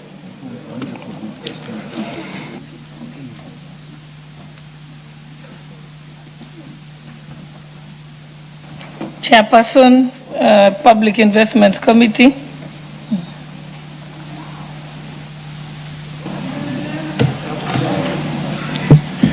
Thank you, Honorable Speaker. Honorable Speaker, I rise to move that this House adopts the 8th report of the Public Investments Committee on Social Services, Administration and Agriculture on its examination of the audited financial statements of the following state corporations laid on the table of the House on Thursday, 12th March 2026. 1. Communications Authority of Kenya for the financial years 2019-2020 to 2023-2024. 2. Kenya Medical Training College for the financial years 2021-22 to 2024-25. Honorable Kalasinga, order. Honorable Kalasinga, you're out of order. You know what to do. No, you know what to do. Honorable Angwe, continue. Thank you, Madam Speaker. 3. Kenya Medical Supplies Authority for the financial years 2019-2020 and 2020-21. 4. Public Benefit Organizations Regulatory Authority for the financial years 2007-08 to 2023-24. 5. Child Welfare Society of Kenya for financial years 2019-2020 to 2023-2024. And 6. Kenyatta University Teaching Referral and Research Hospital for the financial years 2020-21 to 24-25. Honorable Speaker, allow me on the onset to comment that during the processing of this report, Honorable Speaker, my committee relied on a few instruments, being the Constitution of Kenya, Honorable Speaker, the Public Finance Management Act, the Public Audit Act, and, Honorable Speaker, our standing orders read together with the State Corporations Act. Honorable Speaker, there are various issues that were observed during the interrogation of the agencies, and Honorable Speaker, I want to lay bare a few of the issues that we came about that were cross-cutting in the review of these 6 agencies. One of the issues, Honorable Speaker, that came out very clear was the issue to do with lack of possession of ownership documents on land and buildings. Honorable Speaker, most of the agencies, and I want to be very particular, Communication Authority of Kenya did not have the title document for the land that hosts Modica Radio Monitoring Station in Garissa County. And Honorable Speaker, Child Welfare Society of Kenya had partial, and on some lands, Honorable Speaker, had no ownership documents for 18 parcels of land. Honorable Speaker, I also want to be very particular that there was observation from the submissions to our committee, Honorable Speaker, on delay in availing documents to the auditors. And Honorable Speaker, this is a routine. Most of the agencies, Honorable Speaker, delayed to submit the reports to the auditors. And as we are aware, Honorable Speaker, and being guided by the PFM Act, particularly the Act of 2012 and the regulations therein, Honorable Speaker, especially Section 68, Honorable Speaker, directs that all accounting officers must, Honorable Speaker, submit documents to the auditors. But you find, Honorable Speaker, they were submitting documents late, and sometimes, Honorable Speaker, they were unable to substantiate as into why they are submitting those documents late. And therefore, Honorable Speaker, my committee felt that it is important to recommend, especially those who have offended the Article 68, that they must always comply, especially the accounting officer. And we suggested that whoever fails to do so, Honorable Speaker, pursuant to that Section 62, subsection 1 of the Public Audit Act, Cap 4 and 2B, should be prosecuted, Honorable Speaker, for the offense pursuant to the same, and particularly Section 62, Part 2 of the Public Audit Act, Honorable Speaker. Honorable Speaker, what also came into the generality across was the issue of long outstanding receivables. Honorable Speaker, all the 6 agencies have long outstanding receivables. But I want to single out, Honorable Speaker, to move the House to a very long outstanding and very controversial receivable to especially, Honorable Speaker, Communication Authority of Kenya, being Telcom Kenya Limited, Honorable Speaker. In this review, Honorable Speaker, Telcom Kenya owes Communication Authority of Kenya 5,695,935,298. Honorable Speaker, this is as at that time of review of the accounts. That is not the position today, it is more.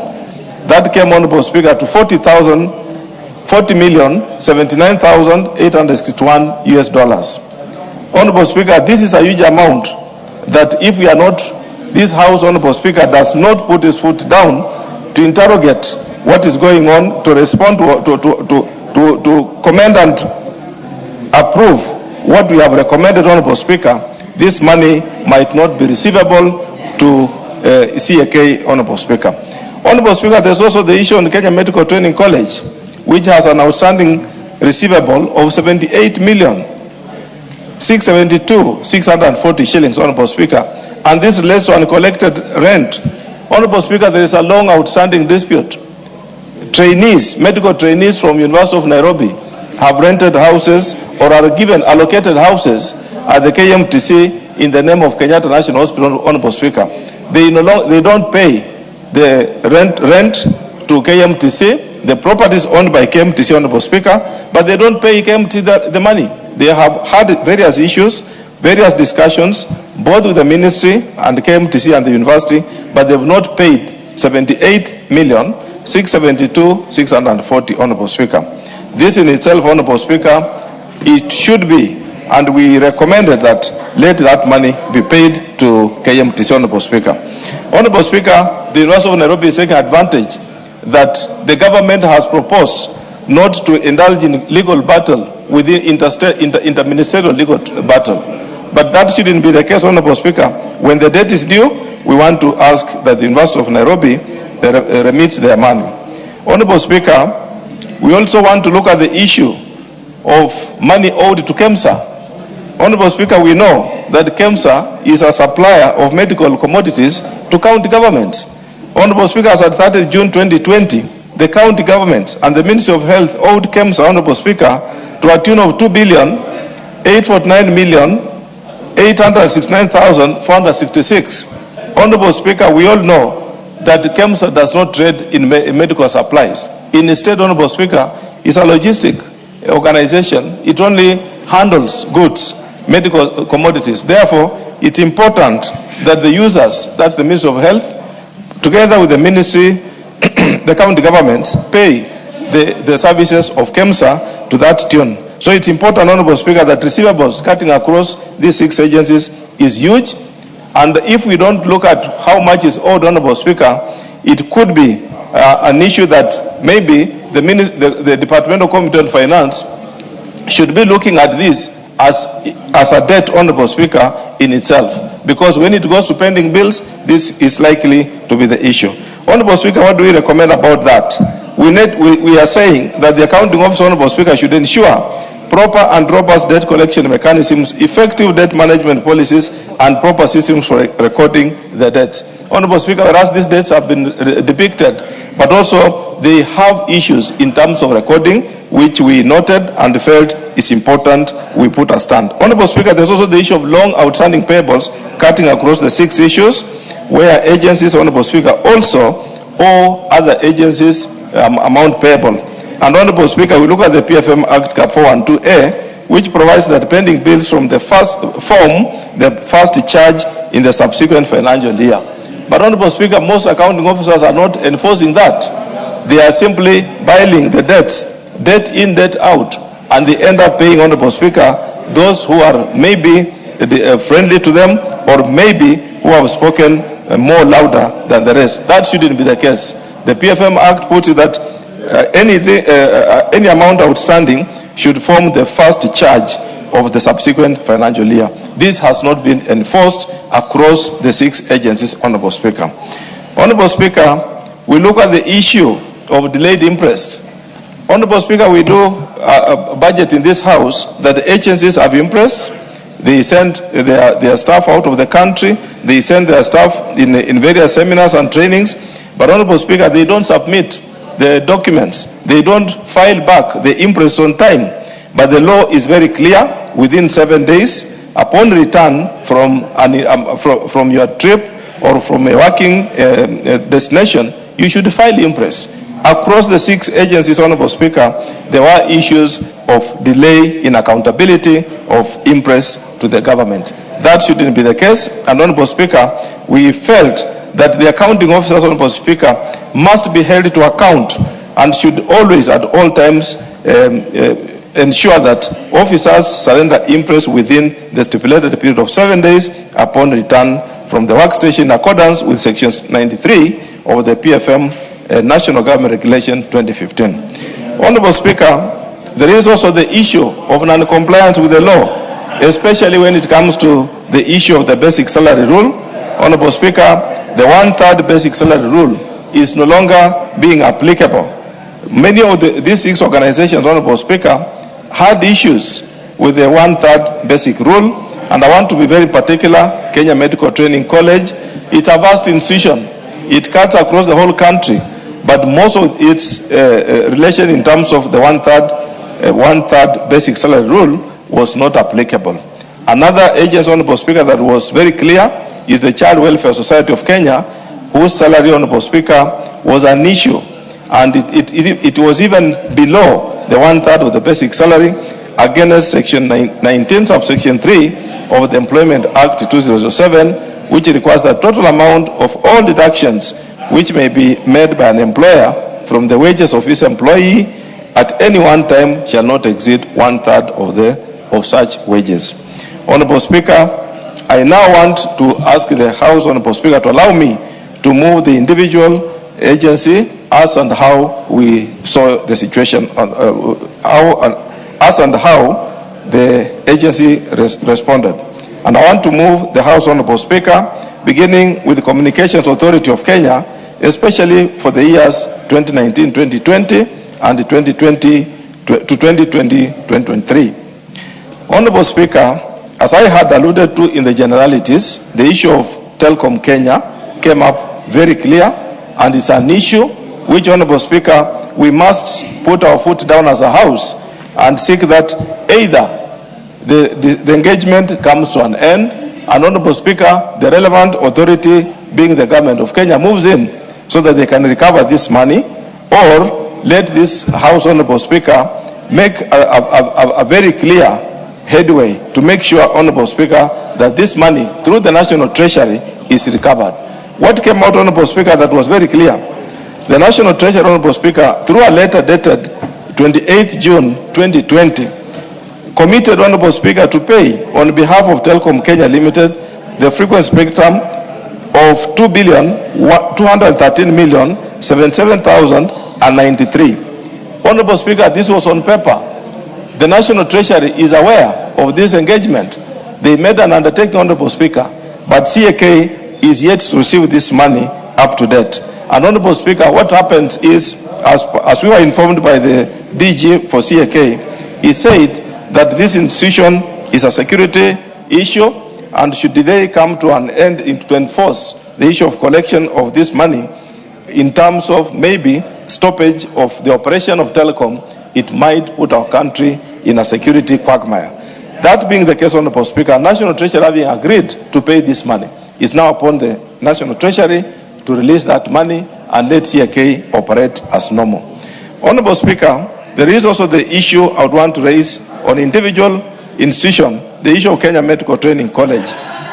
Honorable Speaker, we observed that the Kenya Medical Training College, Honorable Speaker, had an issue when it came to the issue of reconciliations between the two systems, and especially, Honorable Speaker, having acquired a new system to the latter, there was an issue of reconciliation, and, Honorable Speaker, that reconciliation against the regulation number 90, subsection 3 of the Public Finance Management National Government Regulation 2015, which required that, Honorable Speaker, officers must always ensure that any discrepancy in order during the bank reconciliation exercise is investigated immediately and appropriate action taken. Honorable Speaker, the institution delayed to file the reconciliation, but by the time they were coming before the committee, Honorable Speaker, their reconciliations had taken place. So the question is, why did they have to delay, such that by the time they come to the committee, had we delayed to invite them, then the reconciliation would not have taken place immediately, and against the regulation, Honorable Speaker. Honorable Speaker, there is also the issue, the agency I want to look at, the issue of the Kenya KEMS, Honorable Speaker.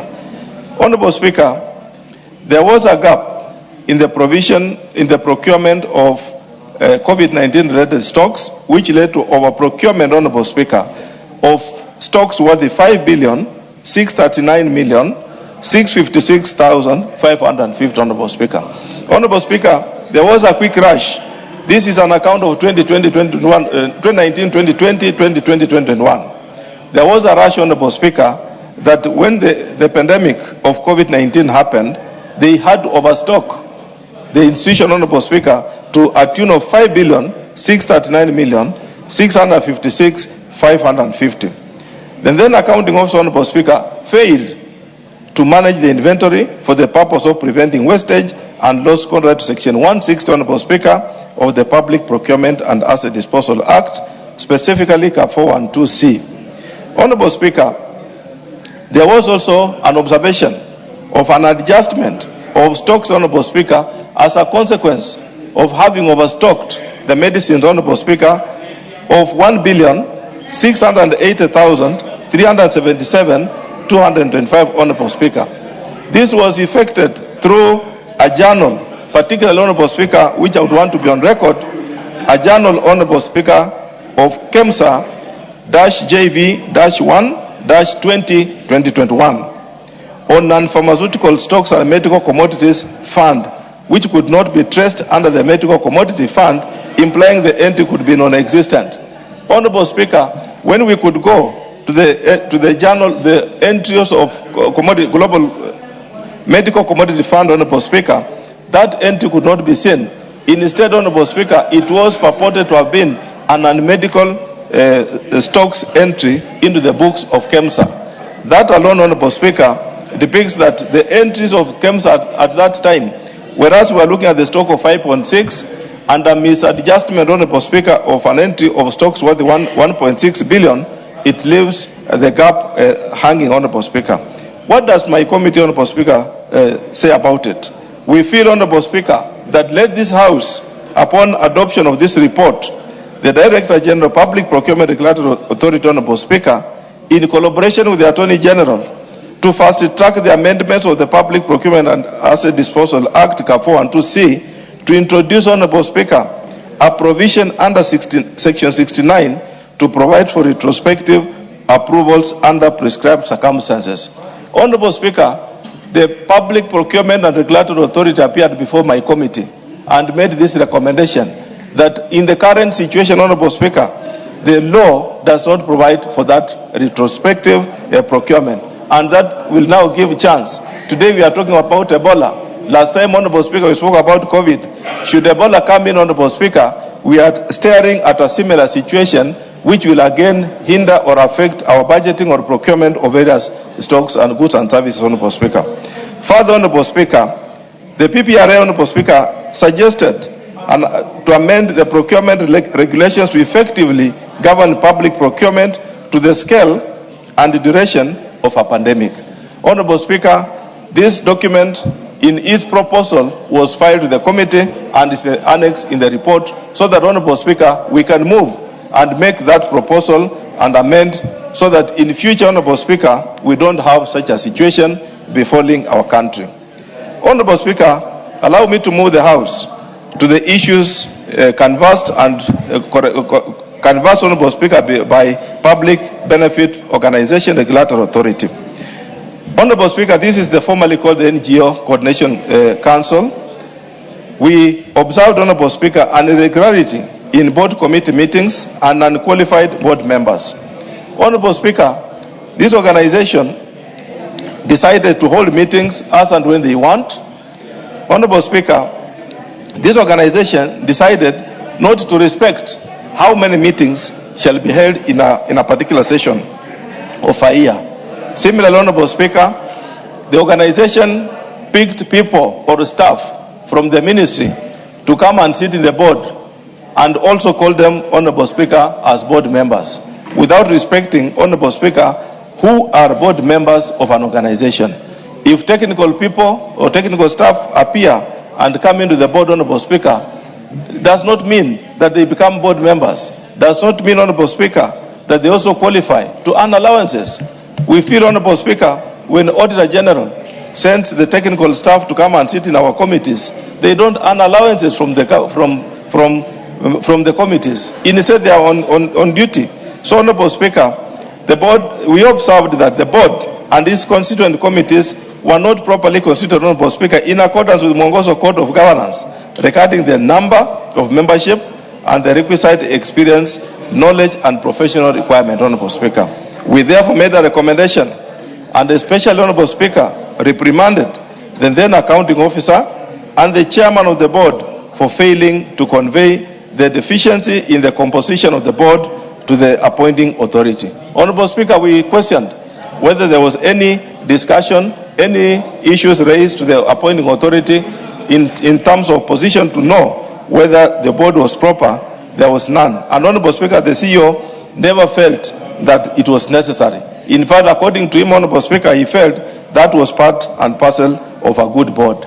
A situation which, Honorable Speaker, ignorance is no defense in law, and therefore they need to have it to him, Honorable Speaker. Honorable Speaker, let me move the House to the last agency, which is Child Welfare Society of Kenya, especially in the financial years 2022-23 and 23-24.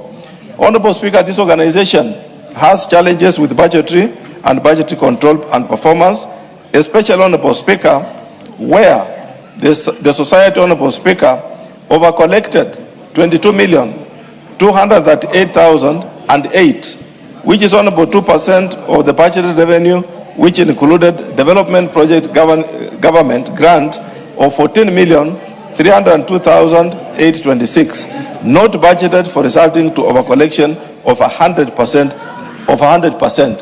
Honorable Speaker, it's very difficult to see an organization realizing 100% of a collection, which means, Honorable Speaker, this organization simply puts figures, estimates into their budget. They do not have any budgetary control to realize the future financials of the organization. What did we say, Honorable Speaker, about the misbudgeting? We felt, Honorable Speaker, as a committee, that the accounting officer should ensure expenditure within the amount received and at all times that the budgets are realistic. Honorable Speaker, this house is a house of budgets. Therefore, if an organization, Honorable Speaker, earns more A in A and they end up spending on what has not been approved through the structures of parliamentary approval, then, Honorable Speaker, Child Welfare Society became a parliament on its own.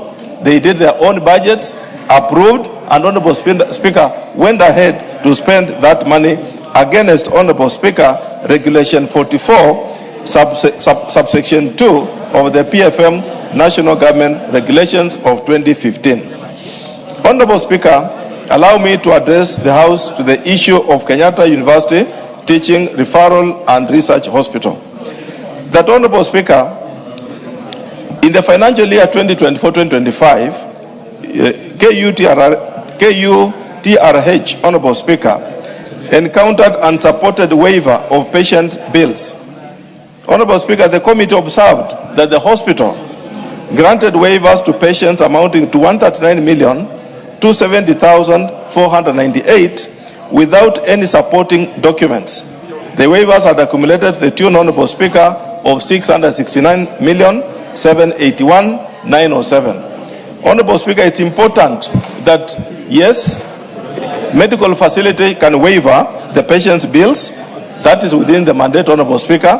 And we also must agree that Kenyans, not all of us, can pay these bills. And should there be any patient requiring waiver, it must be done, Honorable Speaker, within the provisions of the regulation and the necessary approvals within the board, within the organization, especially Kenyatta University Teaching, Referral and Research Hospital. Honorable Speaker, what did we say about it? Therefore, we felt that, Honorable Speaker, within 3 months upon adoption of this report, the accounting officer, Honorable Speaker, together with the board, should develop and approve a waiver policy, Honorable Speaker, that outlines the conditions necessary for granting such waivers, who is eligible, the process of identifying, Honorable Speaker, and assessing the needy cases, the documentation required, and the final report by the vetting committee established as per the policy. This should be submitted to the National Assembly. Honorable Speaker, existence of such a policy is very important, and I felt, Honorable Speaker, together with my colleagues, that it's not good enough to just waiver a figure. What happens to the difference, Honorable Speaker? Out of 669 million, Honorable Speaker, only 139 was waived. So what happens to the difference? But because of lack of the policy to guide the hospital, Honorable Speaker, on where and how and on who qualifies for this, makes it difficult. And it also makes it difficult, Honorable Speaker, for the managing director or the DG to run the organization, especially being an institution of such public interest and assistance. With that, Honorable Speaker, allow me, with the great humility, Honorable Speaker, to thank your office, Honorable Speaker, as the Speaker, the office of the clerk, and the office of the clerk, especially through the Directorate of Audit, Honorable Speaker, for the immense time, support in making sure, Honorable Speaker, that this report is generated to this maturity. And Honorable Speaker, the time we took with the Secretariat to write this report, Honorable Speaker, it was immense, well guided by the clerk's office, especially the Directorate of Audit, Honorable Speaker. It's something that I must appreciate. Allow me also, Honorable Speaker, to appreciate and thank my colleagues who are members of this committee, that to come up with such a report, Honorable Speaker, it took time.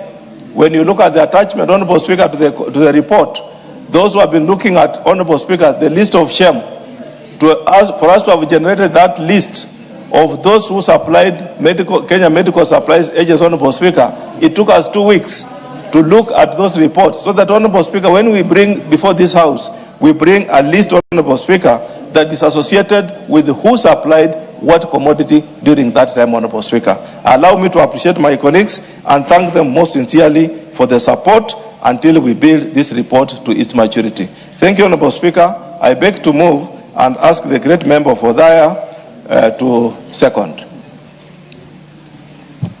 Wainaina, Wainaina. Member for Odaya, give him the mic. Thank you, Madam Speaker, for giving me this chance to support this report. Madam Speaker, on the outset, I want to support this report as a member of Public Investment Committee. Madam Speaker, this report, we produced the document, and Madam Speaker, most of those agencies who don't have document for land, we tried to pursue the document, Madam Speaker. And you know, land nowadays in this country is very emotive. Madam Speaker, some of those agents who don't have document of land, some of the land they are occupied by intruders on this land. Madam Speaker, some of the agents have taken more than 10 years without pursuing the document. Madam Speaker, many times the documents that they are chasing, they went ahead to have a litigation because of the people who are occupying those land. Madam Speaker, this land, the people who are in possession to the charge of this land, they are supposed, Madam Speaker, to make sure they are getting the document to secure this land. Madam Speaker, some of the officers who are sitting in this land, some of them, they don't have even the document that they are paying land rate and land rent. That means there is nothing they can show they own those land. Madam Speaker, we are staying in an era where many people, they want to sit on land which is government land, and most of the people who are invading land, they are invading land on their government land. So, Madam Speaker, we are trying to pursue those people, to pursue the land, those documents, so that we can be able to secure the land which is government agencies' land. Madam Speaker, if you go to the issue of KEMSA, Madam Speaker, you go to the KEMSA, the people who are pursuing by looking for the medicine of KEMSA. Madam Speaker, medicine, if you go to our rural area, Madam Speaker, many hospitals, we don't have medicine. And you get those people, officers, who are supposed to follow the law and to make sure that medicine, they check their inventory so that they can be able to buy the quantity that is needed. They buy medicine there. Some of them get expired in the store because of lack of making their inventory so that they can be able to know this medicine will expire this time. If you go to the rural areas, our rural areas, we are not getting medicine, Madam Speaker.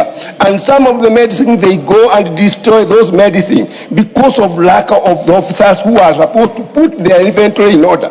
Madam Speaker, if you go further, you get an adjustment of 1.6 billion. Madam Speaker, that adjustment, when you go deeper, you don't know, you are not sure whether this adjustment of 1.6 billion, it is through the medicine which is there. So, Madam Speaker, lack of documentation, lack of inventory, this is where we are missing a lot.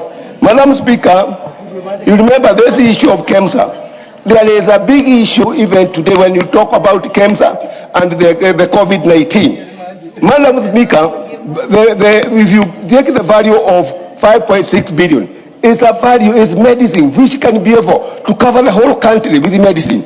Today, we are suffering here. This is taxpayers' money, which was taken by officers who are able to know the quantity which is needed for the country, which is needed to serve the country. And that's why those people, officers who are taken in that area, the procurement people who are supposed to be there, they are supposed to know what and what is needed. Madam Speaker, this is a very big loss which went from the KEMSA.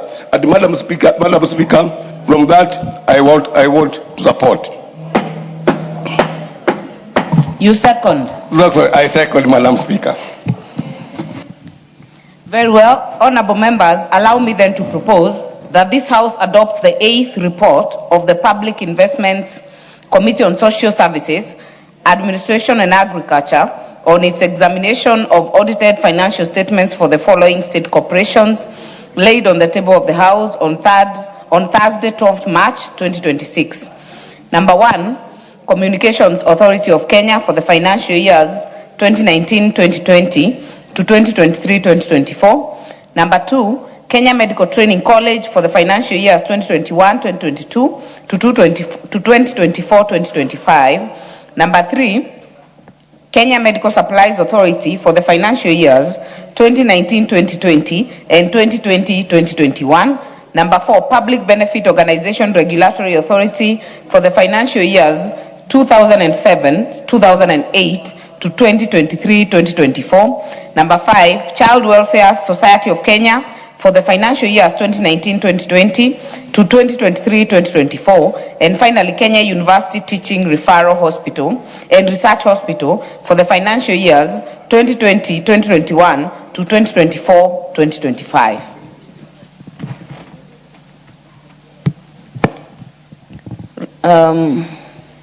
Honorable Oundo, not on this. Honorable Kagushia, on this? No. Makali Mulu?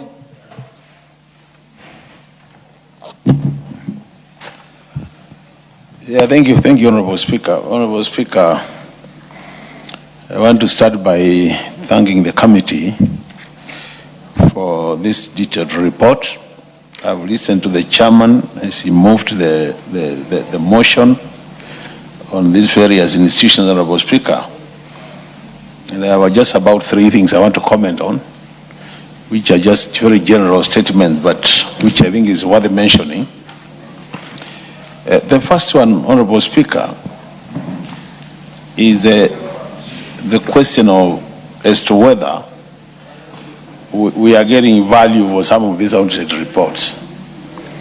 Honorable Speaker, if you look at the timing of these reports, you have the one for public business organization going all the way back to 2007, Honorable Speaker, up to 2024. If you look at that report, it's almost about 17 years. It captures 17 years. You look at those others, Honorable Speaker, they were way behind the current year, Honorable Speaker. And I ask myself, a time like this when a report is presented to the House, Honorable Speaker, assuming as a House we adopt all the recommendations and we wanted to take action on those accounting officers who are not able to account for resources, it's very likely, Honorable Speaker, that you find some of them might have retired from the service. Others might have been gone to see their maker. On that note, you can't do anything to them. And I think, Honorable Speaker, it's time we start asking ourselves as a House, are we really using the resources following up on these audit reports in the right way? Because for me, I don't think there will be any convenient or convincing reason, Honorable Speaker, why a report should be taking that long before it's presented to the House. And I think this committee has that work to do, Honorable Speaker, because to me it's just like we are doing it as a matter of routine and not adding value to the process.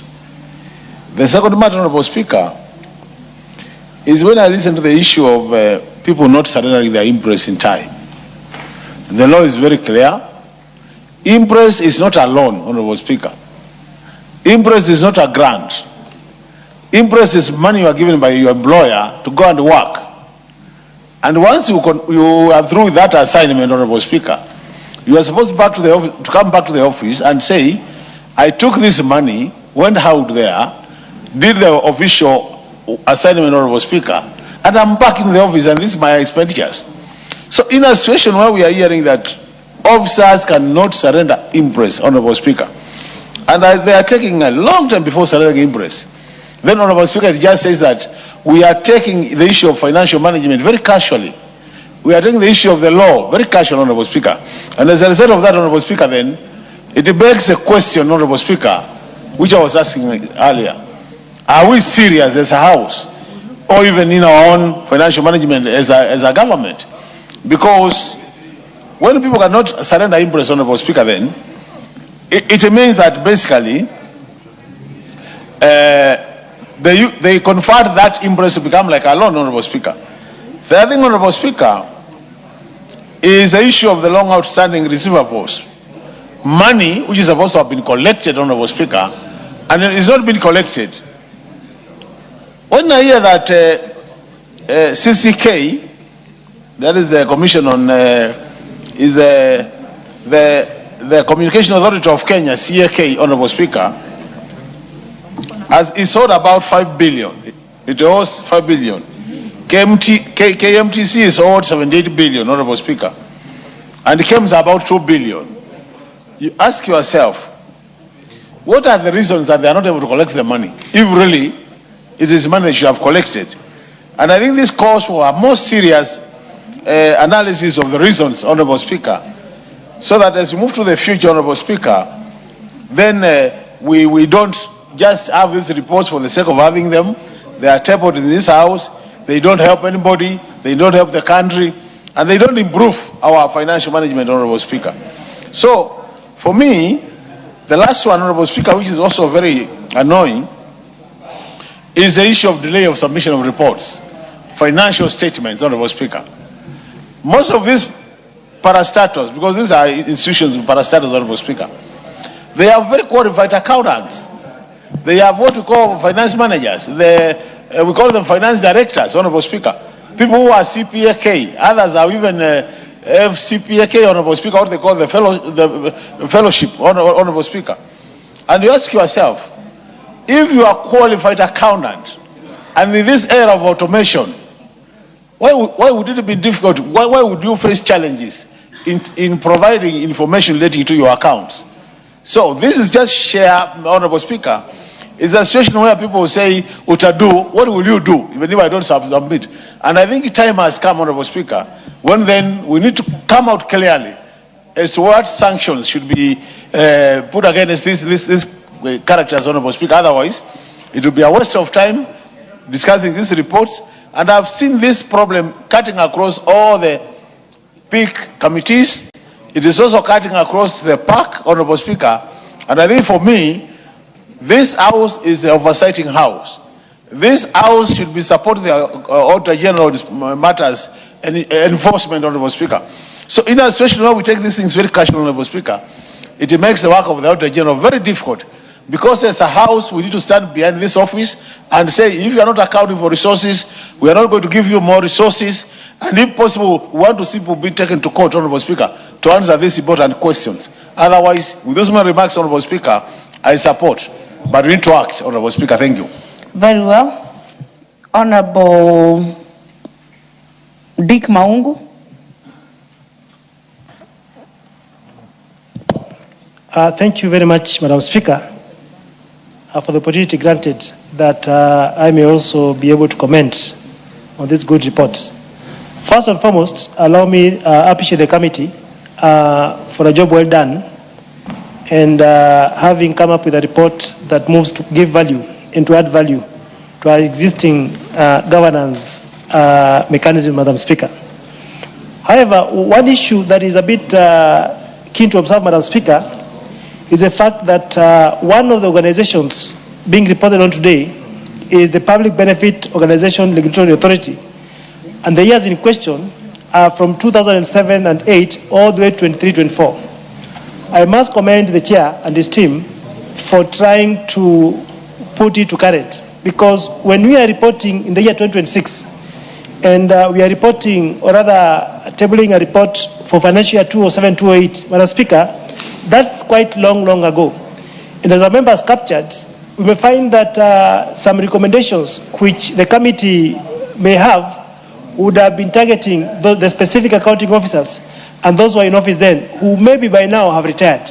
So probably it comes out as a challenge as a House. We need to ensure that we add value to the work of the Auditor General by having the reports looked at pretty fast and tabled in this House, Madam Speaker, and the recommendations thereof can actually be of value addition and can actually be able to help maybe mitigate some of the other negative trends that will occur. That aside, Madam Speaker, I want to say that I've gone through this report, and the chair has actually been able, the committee through the chair, have been able to table a very, very comprehensive report. However, a few issues that I may need to talk about, Madam Speaker, because the issues of concern. One is a matter of ownership of land.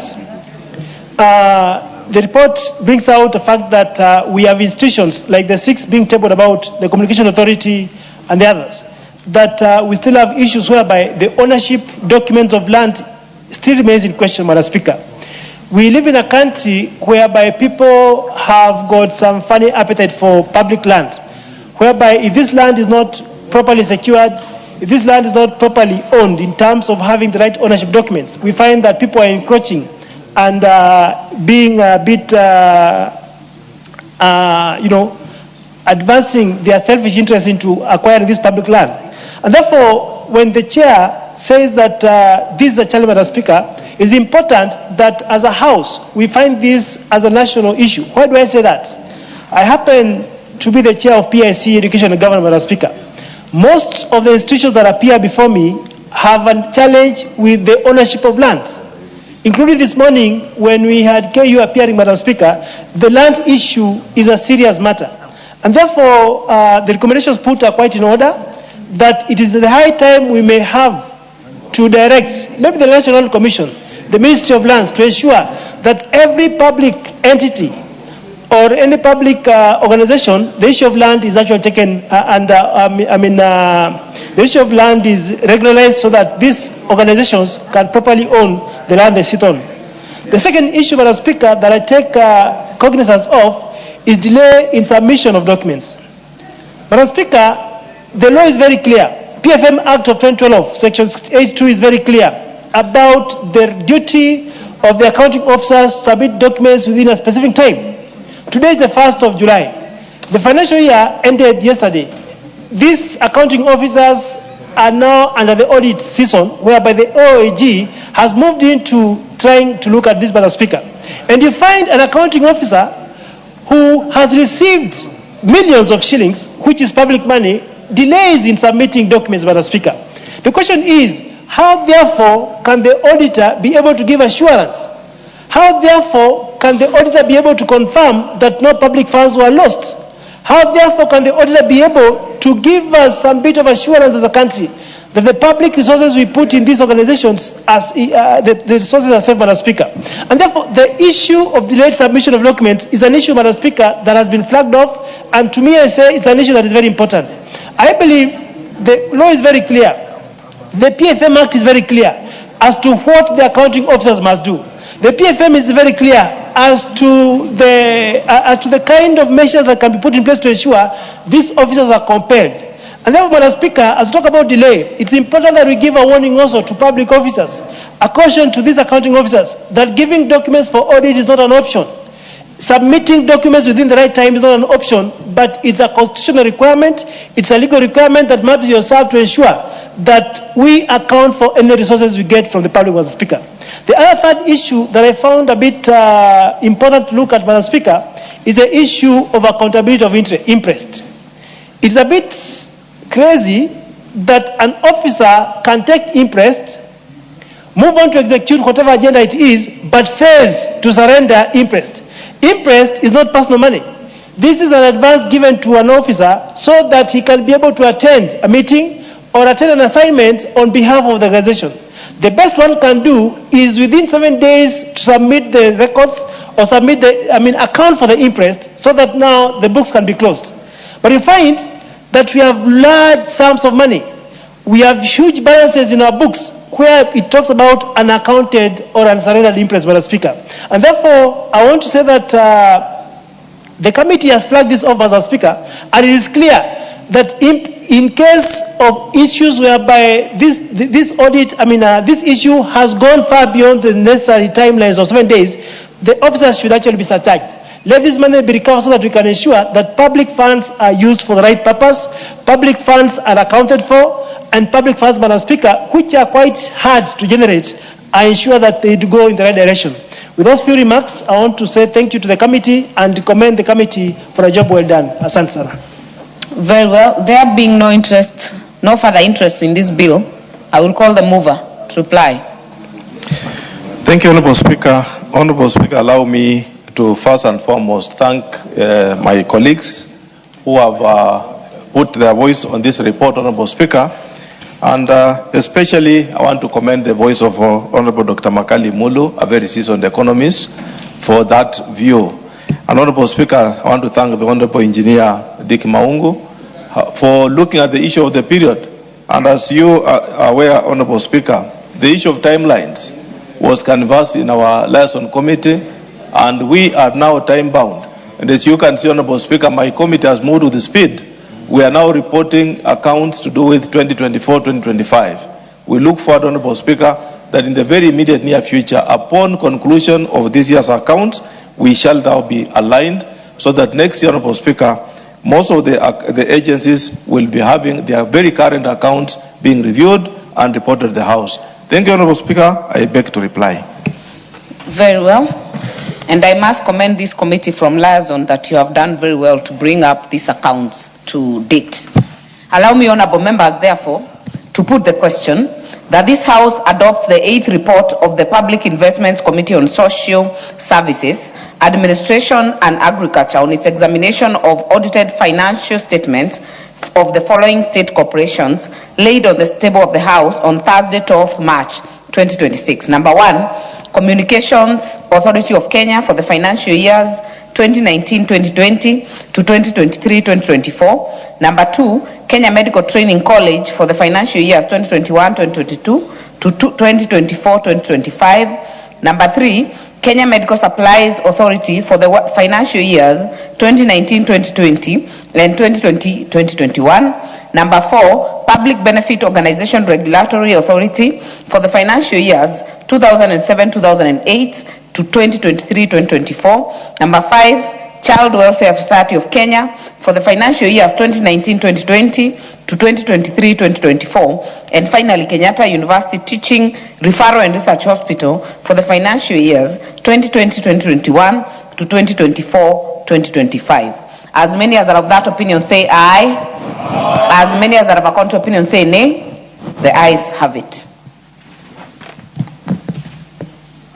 Next order. Order number 16, the County Assembly Services Amendment Bill, Senate Bill number 34 of 2023, second reading. What's your point of order, Majority Leader?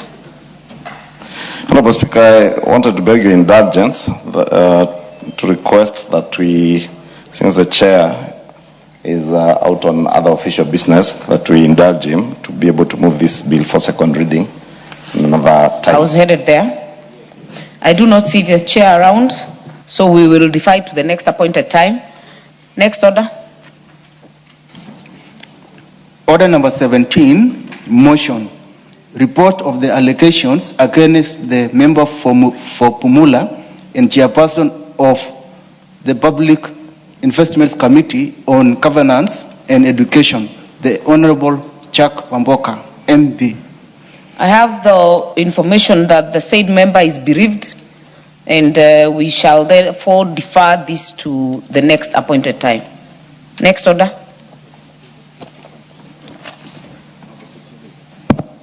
What is your point of order, Majority Leader? Honorable Speaker, again, I want to beg your indulgence that under order number 18 on the Sovereign Wealth Fund Bill, as directed by the Speaker and as we requested yesterday, the Committee on Finance is currently sitting up in room number 9 with all the members who have proposed various amendments. And you've seen them walk out to go and do some winnowing on the amendments. And I wish to beg your indulgence that we consider this bill tomorrow. Majority Leader, I actually have a communication to that effect. Okay, then, Honorable Speaker, I don't know whether your communication... Allow me to make the communication. Okay. It is to the same effect to your request, but allow me to make the communication so that It is on record. Honorable members, this is a communication number 27 of 2026 on the referral of proposed amendments or to the Sovereign Wealth Fund Bill 2026 to a harmonization process. Honorable members, as you may have noticed in the supplementary order paper for this sitting, the Sovereign Wealth Fund Bill, National Assembly Bill number 7 of 2026, is scheduled for Committee of the Whole House under Order number 18. You may recall that the said bill was also scheduled for consideration in the Committee of the Whole House yesterday, Tuesday 30th June 2026, but I directed the deferment of its consideration to today's afternoon sitting. This was to allow members desirous of amending the bill to file their proposed amendments in accordance with the standing orders. Honorable members, following the deferral, the Departmental Committee on Finance and National Planning and several members have filed a wide range of proposed amendments to the said bill, and the amendments have been published in the notices to today's order paper. I have reviewed the proposed amendments and noted the diverse effects on the bill. They include money bill implications in terms of Article 114 of the Constitution and the potential of the proposed amendment to unduly expand the scope of the bill in terms of Standing Order 133(5). In the circumstances, honorable members, and in order to ensure smooth consideration of the bill, I am inclined to stay the consideration of the Sovereign Wealth Fund Bill, National Assembly Bill number 7 of 2026, in the Committee of the Whole House so as to allow further review of the proposed amendments. To this end, and pursuant to the provisions of Standing Order 131, I hereby refer the proposed amendments to the Sovereign Wealth Fund Bill 2026 to a winnowing process before the Departmental Committee on Finance and National Planning. Honorable members, conscious of the fact that the House is proceeding on recess from tomorrow, and so as to facilitate expeditious consideration of this bill, I have allowed the Departmental Committee on Finance and National Planning to hold a sitting today at 5 p.m. in Committee Room number 9, Main Parliament Buildings, to consider the proposed amendment by honorable members. All members with proposed amendments, including all other members desirous of proposing amendments to the bill, are required to appear before the committee to prosecute their proposals. Honorable members, the committee is urged to pay close attention to the proposed amendments that are subject to the provisions of Article 114 of the Constitution and consult the Cabinet Secretary for the National Treasury and Planning before making its recommendations on the said amendments. Additionally, the committee is expected to be alive to the provisions of Standing Order 133(5), barring the consideration of proposed amendments that are likely to unduly or unreasonably expand the scope of the bill. Honorable members, in line with these provisions of Standing Order 131, the committee is required to provide an update to the Speaker on the winnowing process by tomorrow, Thursday, 2nd July 2026 at 10 a.m. This will be necessary in guiding the Speaker on the possibility of rescheduling the bill in the Committee of the Whole House during tomorrow's afternoon sitting. Consequent to the foregoing, honorable members, the business appearing as item 1 under order number 18 in today's supplementary order paper is hereby stayed. The House is accordingly guided. I thank you. Majority Leader. Thank you, Honorable Speaker, and my apologies. I didn't know you had that communication, but it serves the purpose on item number 1 under order number 18.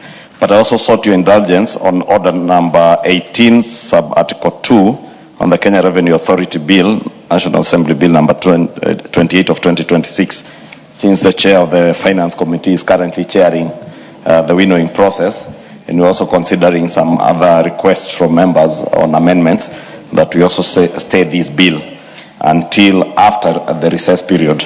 Lastly, Honorable Speaker, I want to request that we reorder that order paper so that we start with the Parliamentary Pensions Amendment Bill, the one sponsored by the Dr. Makali Mulu, who had indicated he had another engagement, and is a bill that he has been really pushing the House Business Committee to finalize with. So we indulge him and start with the Parliamentary Pensions, then we go to the one for the Sports Committee. Thank you.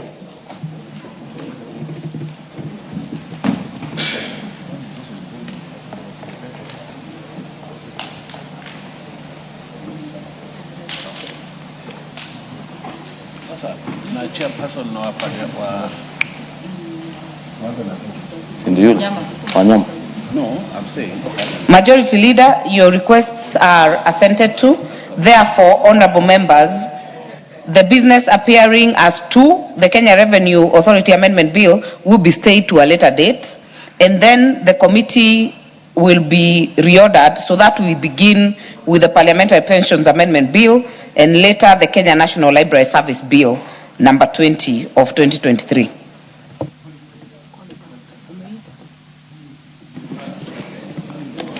Order number 18, Committee of the Whole House.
Very well, order members. We are in the Committee of the Whole House on the Parliamentary Pensions Amendment Bill, National Assembly Bill number 5 of 2023.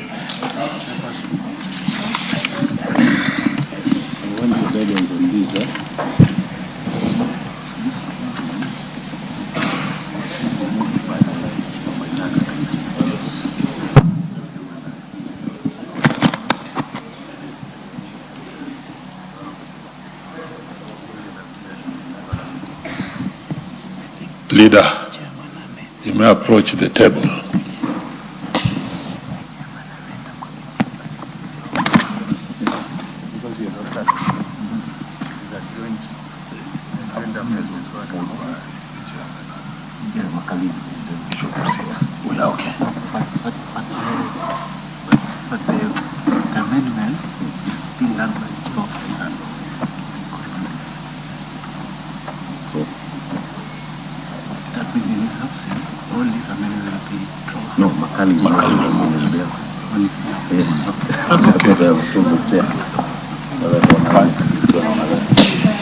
Very well.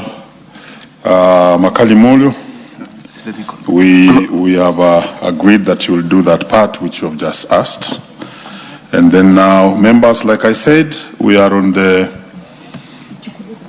Committee of the Whole House on the Parliamentary Pensions Amendment Bill, National Assembly Bill number 5 of 2023.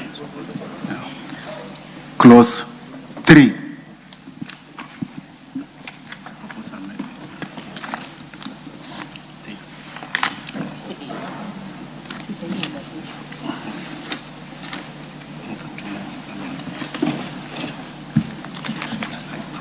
I propose the question that clause 3 be part of the bill. There are amendments to this one, and therefore let me ask the mover, Kalimul, to proceed and move those amendments. Yeah, thank you, Chairman.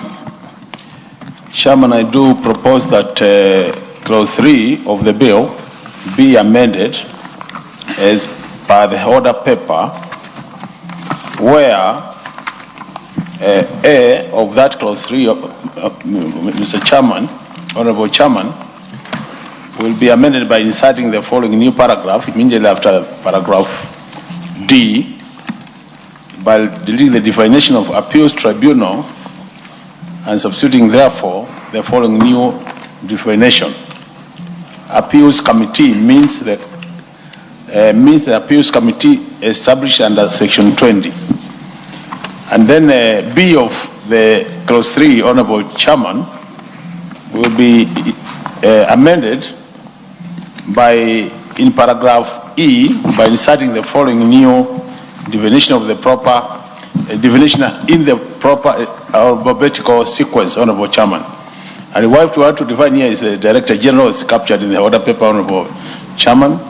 The justification for this amendment, Honorable Chairman, is define the word term, which is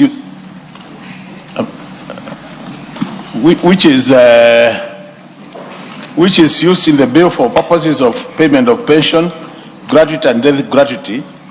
Additionally, defining the Director General for Health as per the Health Act for purposes of constituting a medical board. I submit, Mr. Chairman. Very well, honorable members, I now propose the question that clause 3 be amended as proposed by the mover, Honorable Makali Molu. I proceed to put the question that clause 3 be amended as proposed. Will as many of that opinion say aye? Will as many of the contrary opinion say nay? The ayes have it.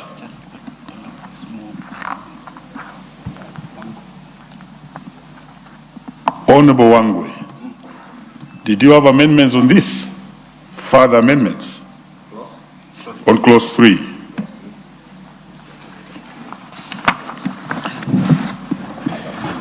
Thank you, Honorable Speaker. Yes, I do, and I beg to move the amendment as approved, Honorable Speaker.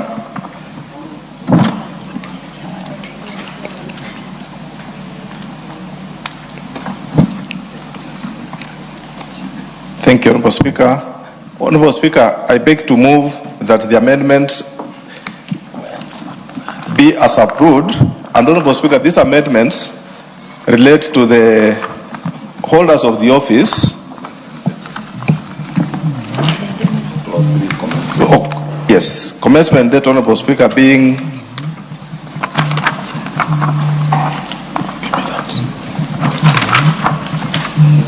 yes, as per the order paper, Honorable Speaker, being upon the publication in the Gazette immediately after the expression 2023. Very well.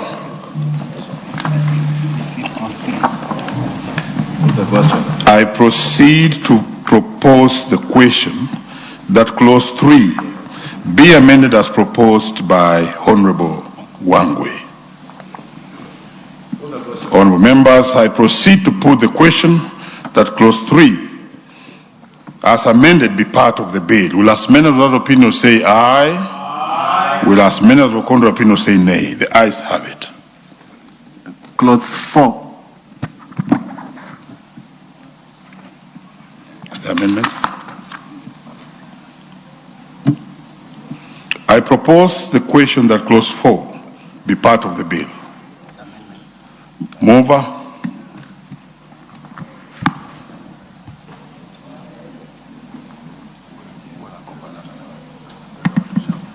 Thank you, Honorable Chairman. Honorable Chairman, the amendment we are proposing here is deletion of clause 4, and we are deleting to remove the option of gratuity or pension. The bill now requires that a first-timer MP is eligible for gratuity, but on a second term, the MP may elect to defund the gratuity or become eligible for pension. This is in line with the advice of the CRC, Honorable Chairman. So what we have done, Honorable Chairman, initially we had proposed that you could choose, but now we are saying we don't allow second termers to choose a gratuity. When you come here as a second termer, you become pensionable. This is very important when MPs leave the House, Honorable Speaker, when they retire. Thank you. Honorable members, I now propose the question that clause 4 be amended as proposed by the mover. Very well, I proceed to put the question that clause 4 be amended as proposed by the mover. Will as many of that opinion say aye? Aye. Will as many of the contrary opinion say nay? The ayes have it. I now put the question that clause 4 as amended be part of the bill. Will as many as of that opinion say aye? Aye. Will as many of the contrary opinion say nay? The ayes have it.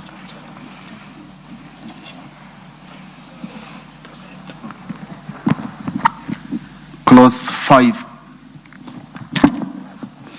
I propose the question that clause 5 be part of the bill. Mover. Yeah, we are proposing deletion of clause 5, Honorable Speaker, because clause 5 was providing details for clause 4, which you have already deleted. So it's just a consequence of deletion of clause 4 that now we have to delete clause 5, which was providing the option of either gratuity or pension. I submit. Honorable members, I propose the question that clause 5 be amended as proposed by the mover. Honorable members, I proceed to put the question that clause 5 be amended as proposed by the mover. Will as many as without opinion say aye? Aye. Will as many as with contrary opinion say nay? The ayes have it. I now put the question that clause 5 be deleted as Will as many as without opinion say aye? Aye. Will as many as of a contrary opinion say nay? The ayes have it. Clause 6 and 7.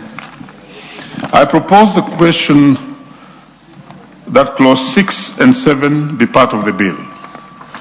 Honorable members, there are no amendments to these two, and therefore I proceed to put the question that clause 6 and clause 7 be part of the bill. Will as many of that opinion say aye? Aye. Will as many of contrary opinion say nay? The ayes have it. Clause 8. I propose the question that clause 8 be part of the bill. Mover. Thank you, Honorable Chairman. Honorable Chairman, clause 8, we are making amendments by deleting subsection 2, and in subsection 4 by deleting also subsection 2. And the justification for this, Honorable Chairman, is what I said earlier, that now we have removed the option for gratuity for second-term MPs, where we need to amend. And then the second part of it, Honorable Chairman, is further to prescribe the option of refunding gratuity paid in the first term.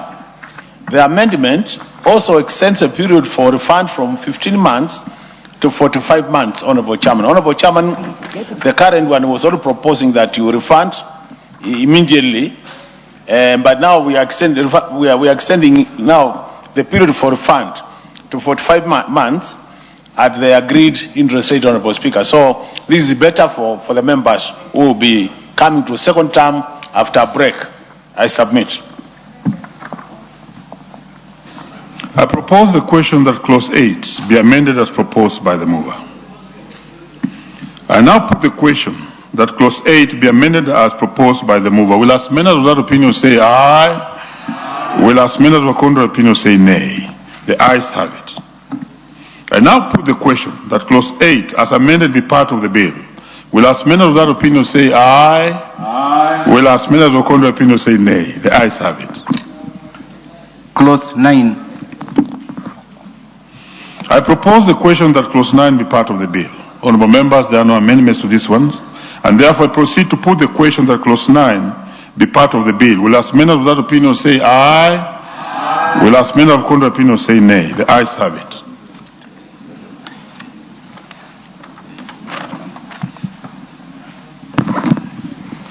Clause 11 and 12.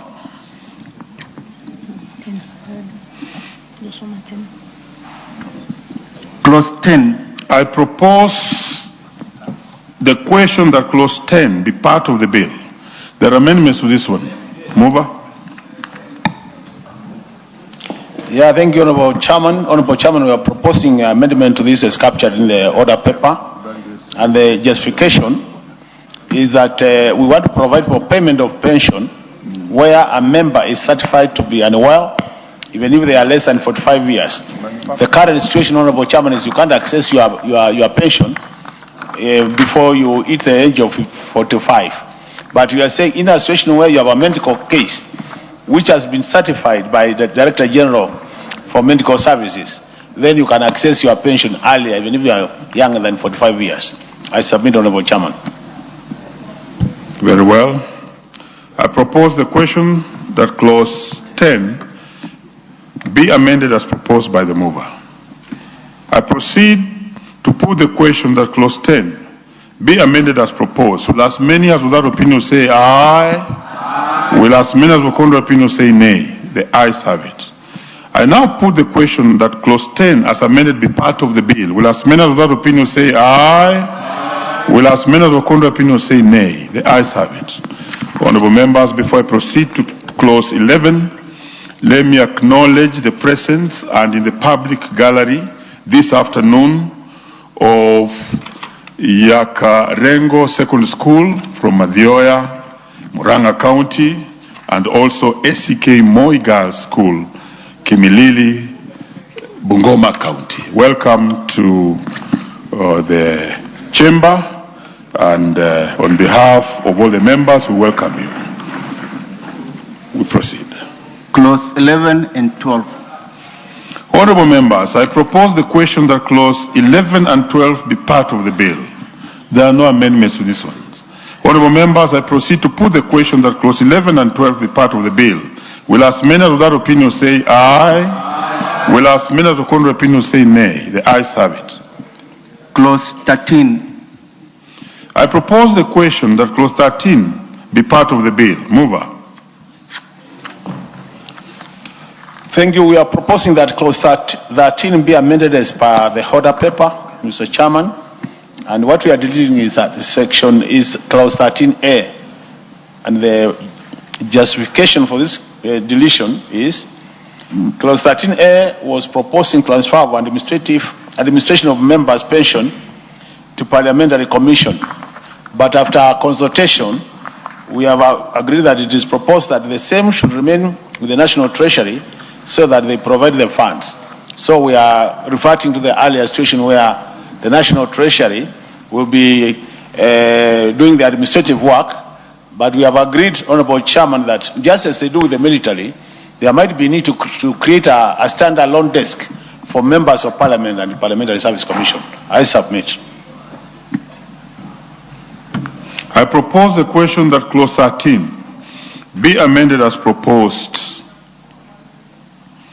I now put the question that clause 13 be amended as proposed by the mover. Will as many as without opinion say aye? Will as many as with contrary opinion say nay? The ayes have it. I now put the question that clause 13 as amended be part of the bill. Will as many as without opinion say aye? Will as many as with contrary opinion say nay? The ayes have it. Clause 14. I propose the question that clause 14 be part of the bill. Mover. Yes, I do propose that clause 14 be amended as per the order paper. And basically what we have done, Mr. Chairman, is that now we have what to call the management committee, which will be overseeing the issue of pensions internally. And what we have done is we are now amending to bring on board the Senate. The bill, the original bill was not appreciating the fact that Parliament has two chambers. So now we are bringing the representation of the Senate in this management committee. I submit. Very well. I propose the question that clause 14 be amended as proposed by the mover. I proceed to put the question that clause 14 be amended as proposed. Will as many as without opinion say aye? Aye. Will as many as with contrary opinion say nay? The ayes have it. I now put the question that clause 14 as amended be part of the bill. Will as many as without opinion say aye? Aye. Will as many as with contrary opinion say nay? The ayes have it. Clause 15. I propose the question that clause 15 be part of the bill. Mover. I do propose that clause 15 be amended as captured in the order paper, Mr. Chairman. The first issue is we are rewarding or renaming what we used to call the appeals tribunal to what we are calling now the appeals committee. And just as I said earlier, to accommodate Senate into that committee, then we have amended. So 2 areas, we are changing the name from the appeals tribunal to appeals committee, and then we include representation of the Senate, so that the committee becomes complete, because we have 2 chambers of the House. I submit. I propose the question that clause 15 be amended as proposed by the mover. I proceed to put the question that clause 15 be amended as proposed. Will as many as without opinion say aye? Aye. Will as many as will contrary opinion say nay? The ayes have it. I proceed to put the question that clause 15 as amended be part of the bill. Will as many of that opinion say aye? Will as many of contrary opinion say nay? The ayes have it. Clause 16. I propose the question that clause 16 be part of the bill. Mover. Mr. Chairman, I will be proposing that we retain clause 16 as it is. So instead of the deletion, we will retain it. And what we've done in clause 16, Mr. Chairman, is that it is using the whole terminology we used to have control and outer general. So it was a cleaning exercise. I think this was an oversight. So we retain 16 as it is. I'm making further amendment that we don't delete 16. We retain as it is. Because it's just cleaning where we now have Auditor General and we have Controller of Budget. Those two offices, which will be overseeing the function of this fund. Honorable Makali Mulu, in the order paper it looked like you are deleting this clause. Yeah. But what are you saying now? Could you proceed and be clear? I'm saying, in the order paper we had proposed a deletion, but I want to make a further amendment where instead of deleting, you retain the clause as it is in the order paper. I dropped the deletion because what we had done in clause 16 was just now, it was a cleaning exercise. If you look at the original bill, the original act, it talks about the Auditor General. The name of it used to be called what? The Office of the Auditor General. But now with the new constitution, we have the Office of the Auditor General and we have Control of Budget. Those are two different offices. So that it was that separation in terms of explanation. So I dropped my amendment so that we retain the original. Very well. Honorable members, I'll proceed now to take clause 16. I propose the question that clause 16 be part of the bill. And honorable members, Honorable Makali having dropped that amendment, it means there's no amendment to that particular clause. I therefore proceed to put the question that clause 16 be part of the bill. Will as many of that opinion say aye? Will as many of the contrary opinion say nay? The ayes have it. Clause 17. I propose the question that clause 17 be part of the bill. Mover. I do propose that clause 17 be amended as per the order paper. What we've done is, the original act was talking about Parliamentary Service Commission being in charge of the audit, the issues of pension. But now that we have created a committee, we are now replacing PSC with the words a committee, management committee, so that it becomes easy in terms of operational issues. I submit. I propose the question that clause 17 be amended as proposed by the mover. Honorable members, I proceed to put the question that clause 17 be amended as proposed. Will as many of that opinion say aye? Will as many of contrary opinion say nay? The ayes have it. Honorable members, I now put the question that clause 17 as amended be part of the bill. Will as many of that opinion say aye? Will as many of contrary opinion say nay? The ayes have it. Clause 18. I propose the question that clause 18 be part of the bill. Mover. Yeah, I do propose that clause 18 be deleted as per the order paper. And this is the justification, Mr. Chairman, is that initially we wanted to move this administration of this pension to the Parliamentary Service Commission. But after discussion and consultation, we agreed that we push it back to the National Treasury. So we are deleting this because now it will still be administered by the National Treasury. I submit. Honorable members, I propose the question that clause 18 be amended as proposed by the mover. I now put the question that clause 18 be amended as proposed by the mover. Will as many of that opinion say aye? Will as many of contrary opinion say nay? The ayes have it. I now put the question that clause 18 be deleted. Will as many of that opinion say aye? Will as many of contrary opinion say nay? The ayes have it. New clauses, new clause 9A.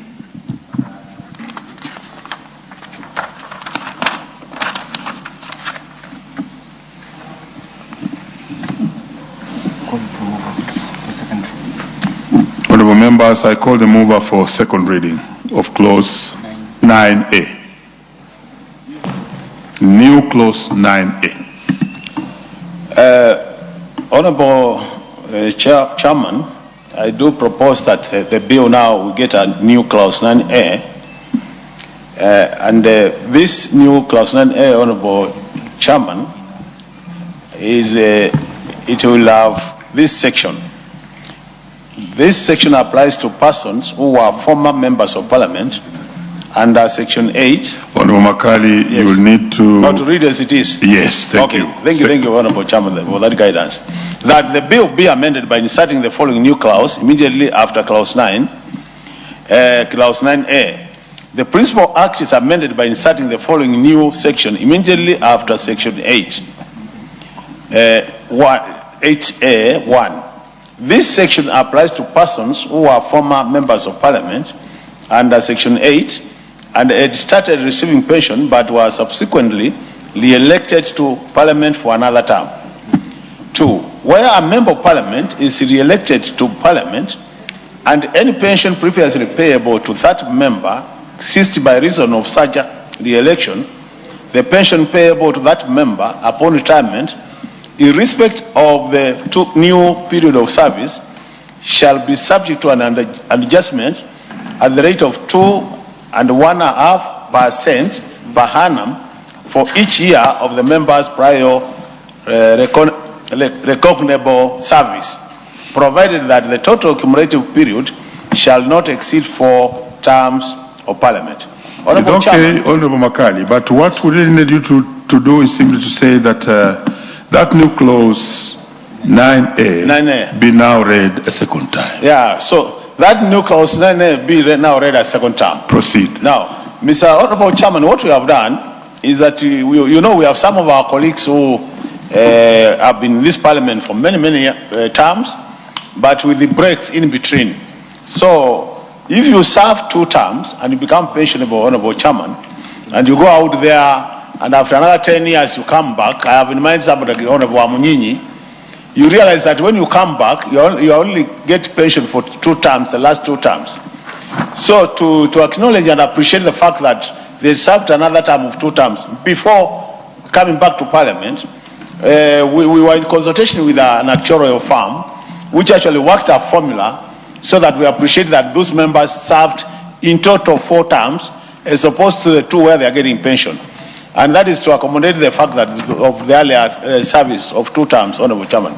So there are not very many of them, but we thought it would be very unfair if we don't really factor in the fact that they served in total of 4 terms and not 2 terms. So this new clause is to take care of that kind of scenario. And I think it's just for those who have served in the past, because into the future, this is not likely to happen now that we'll have factored into the pension law. So basically, it's to make sure that there is fairness in whatever pension our members are earning as former members of parliament. I submit, I propose, propose this new clause, Honorable Chairman. Thank you, you have done very well. I now propose the question that the new clause 9A be now read a second time. I hear somebody has something. Who is this was something? Yes, leader. Thank you. I stand to support the Honorable Makali Mulu on this.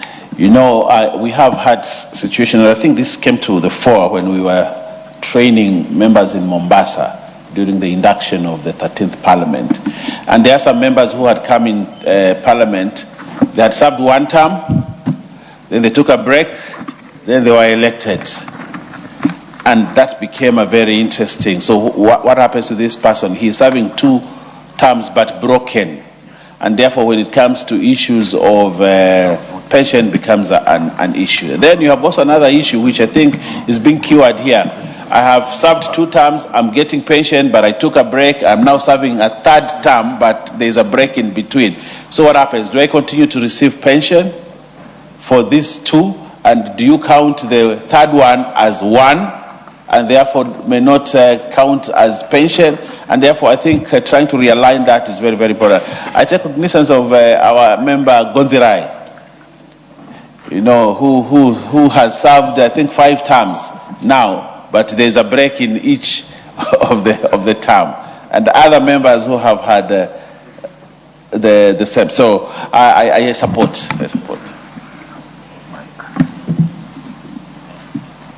Honorable members, I now put the question that clause 9A be now read a second time. Will as many of that opinion say aye?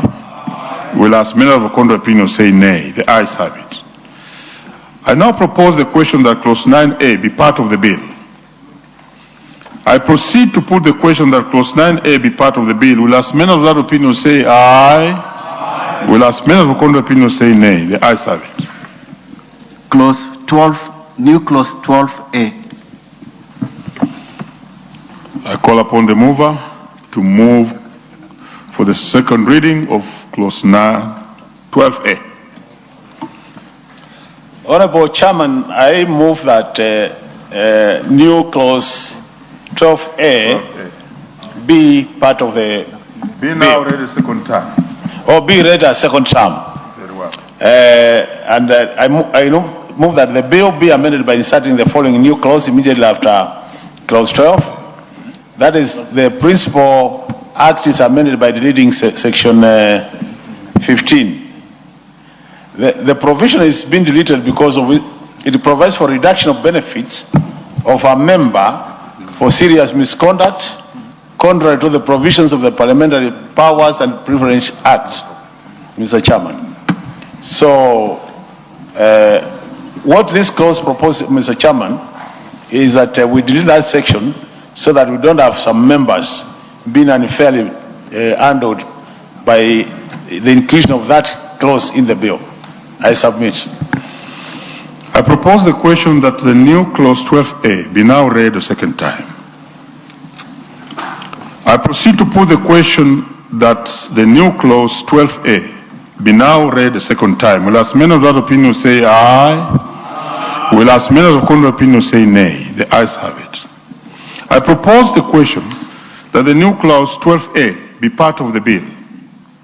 Honorable members, I proceed to put the question that the new clause 12A be part of the bill. Will as many of that opinion say aye? Will as many of the contrary opinion say nay? The ayes have it. New clause 15A. I call upon the mover to move the new clause 15A. Honorable Wangwe, not the mover. This one is being done by Honorable Wangwe. Mover, you may take a break. Thank you, Honorable Speaker. Honorable Speaker, I beg to move that new clause 15A be read a second time.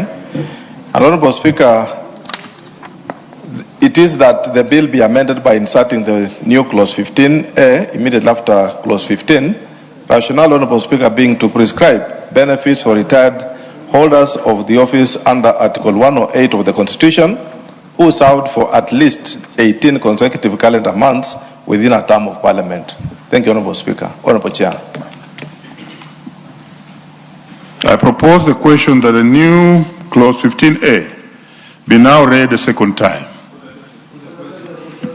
I proceed to put the question that the new clause 15A be now read a second time. Will as many of that opinion say aye? Will as many of contrary opinion say nay? The ayes have it. I propose the question that the new clause 15A be part of the bill. I proceed to put the question that the new clause 15A be part of the bill. Will as many of that opinion say aye? Will as many of... Mover with Honorable Wangwe to move second reading of new clause 18A. Thank you, Honorable Speaker. Yes. Honorable Speaker, I beg to move that new clause 18A be read a second time. And Honorable Speaker, I move that also the bill be amended by inserting the new clause immediately after clause 18. And the rationale as approved, Honorable Speaker. And the rationale being, Honorable Speaker, Honorable Chair, to prescribe the additional benefits for the holders of the office, Honorable Speaker. Honorable Chair, thank you. I propose the question that the new clause 18A be now read a second time. I now put the question that the new clause 18A be now read a second time. Will as many of that opinion say aye? Will as many of contrary opinion say nay? The ayes have it. I propose the question that the new clause 18A be part of the bill. Honorable members, I proceed to put the question that the new clause 18A be part of the bill. Will as many of that opinion say aye? Will Will as many of contrary opinion say nay? The ayes have it. Clause 2.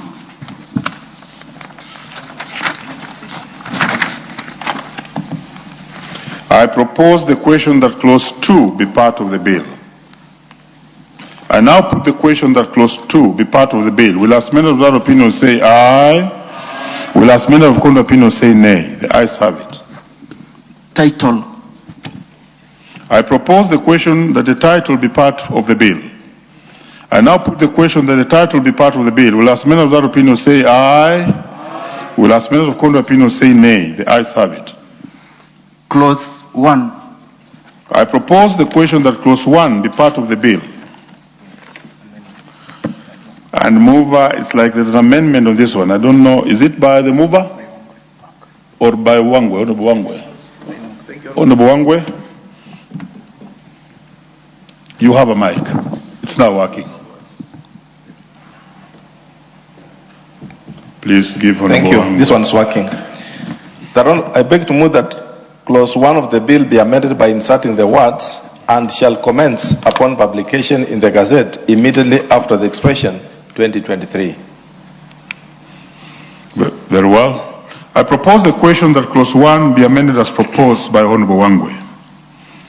I now put the question that clause 1 be amended as proposed. Will as many of that opinion say aye? Will as many of contrary opinion say nay? The ayes have it.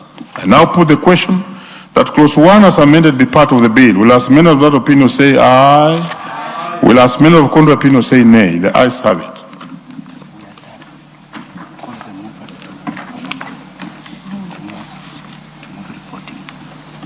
Very well, honorable members, we are done with that bit, and therefore I call the mover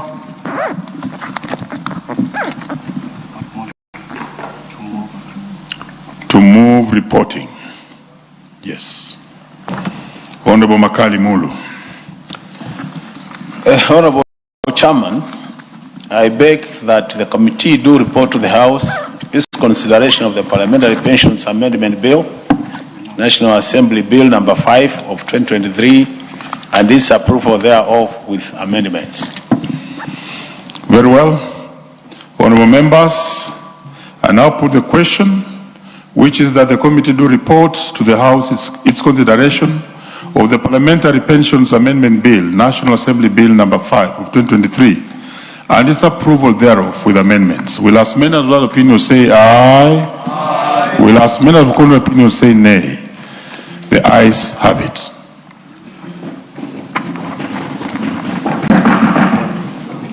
Very well, honorable members. Still in the committee of the whole House, we now move to the procedure. No, we move to the Kenya National Library Services Bill, National Assembly Bill number 20 of 2023. Clauses 3 and 4. I propose the question that clauses 3 and 4 be part of the bill. Honorable members, there are no amendments on these two, and therefore I proceed to put the question that clauses 3 and 4 be part of the bill. Will as many of that opinion say aye? Will as many of contrary opinion say nay? The ayes have it. Clause 5. I propose the question that clause 5 be part of the bill. Mover. Chairman Sports.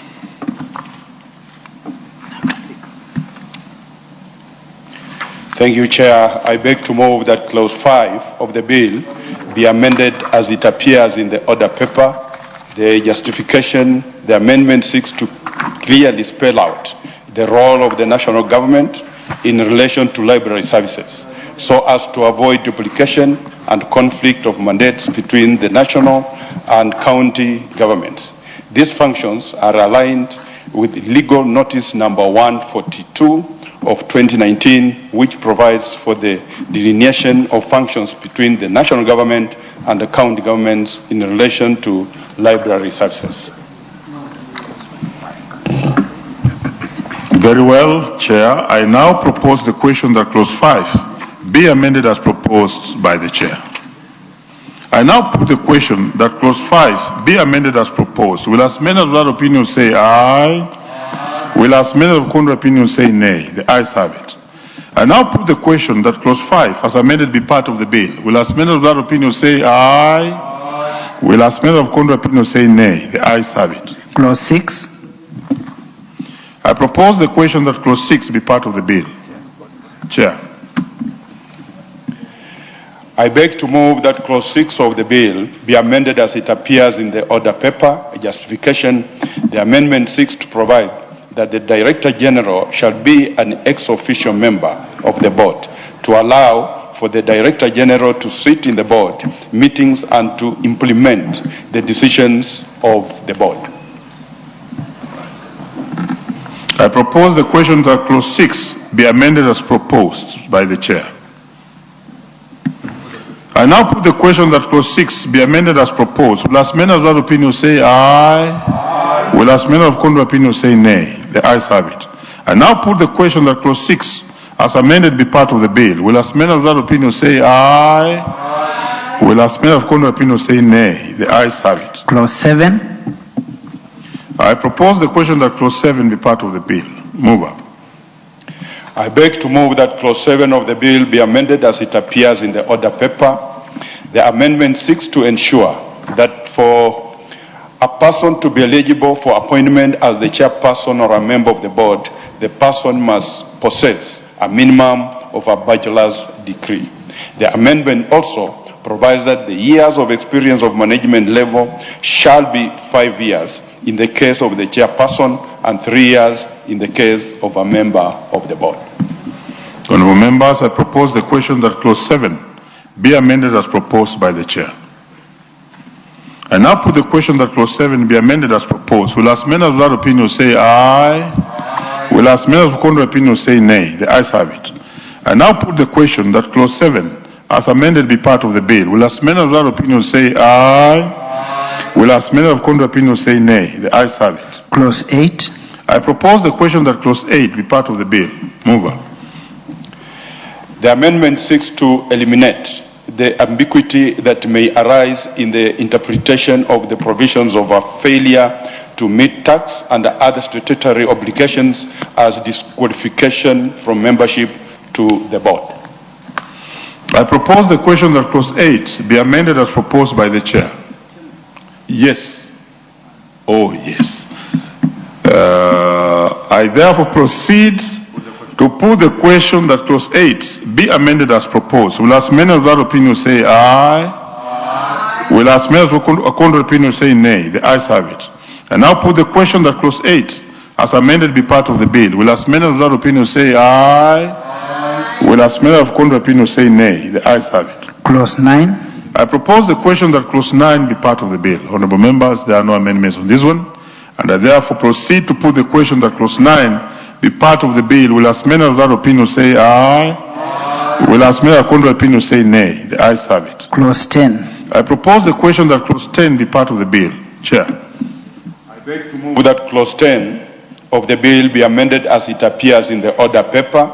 The amendment seeks to ensure that vacation from office of the chairperson or a member of the board on account of a criminal offense shall only occur where the person is convicted of a felony that does not allow the option of payment of a fine.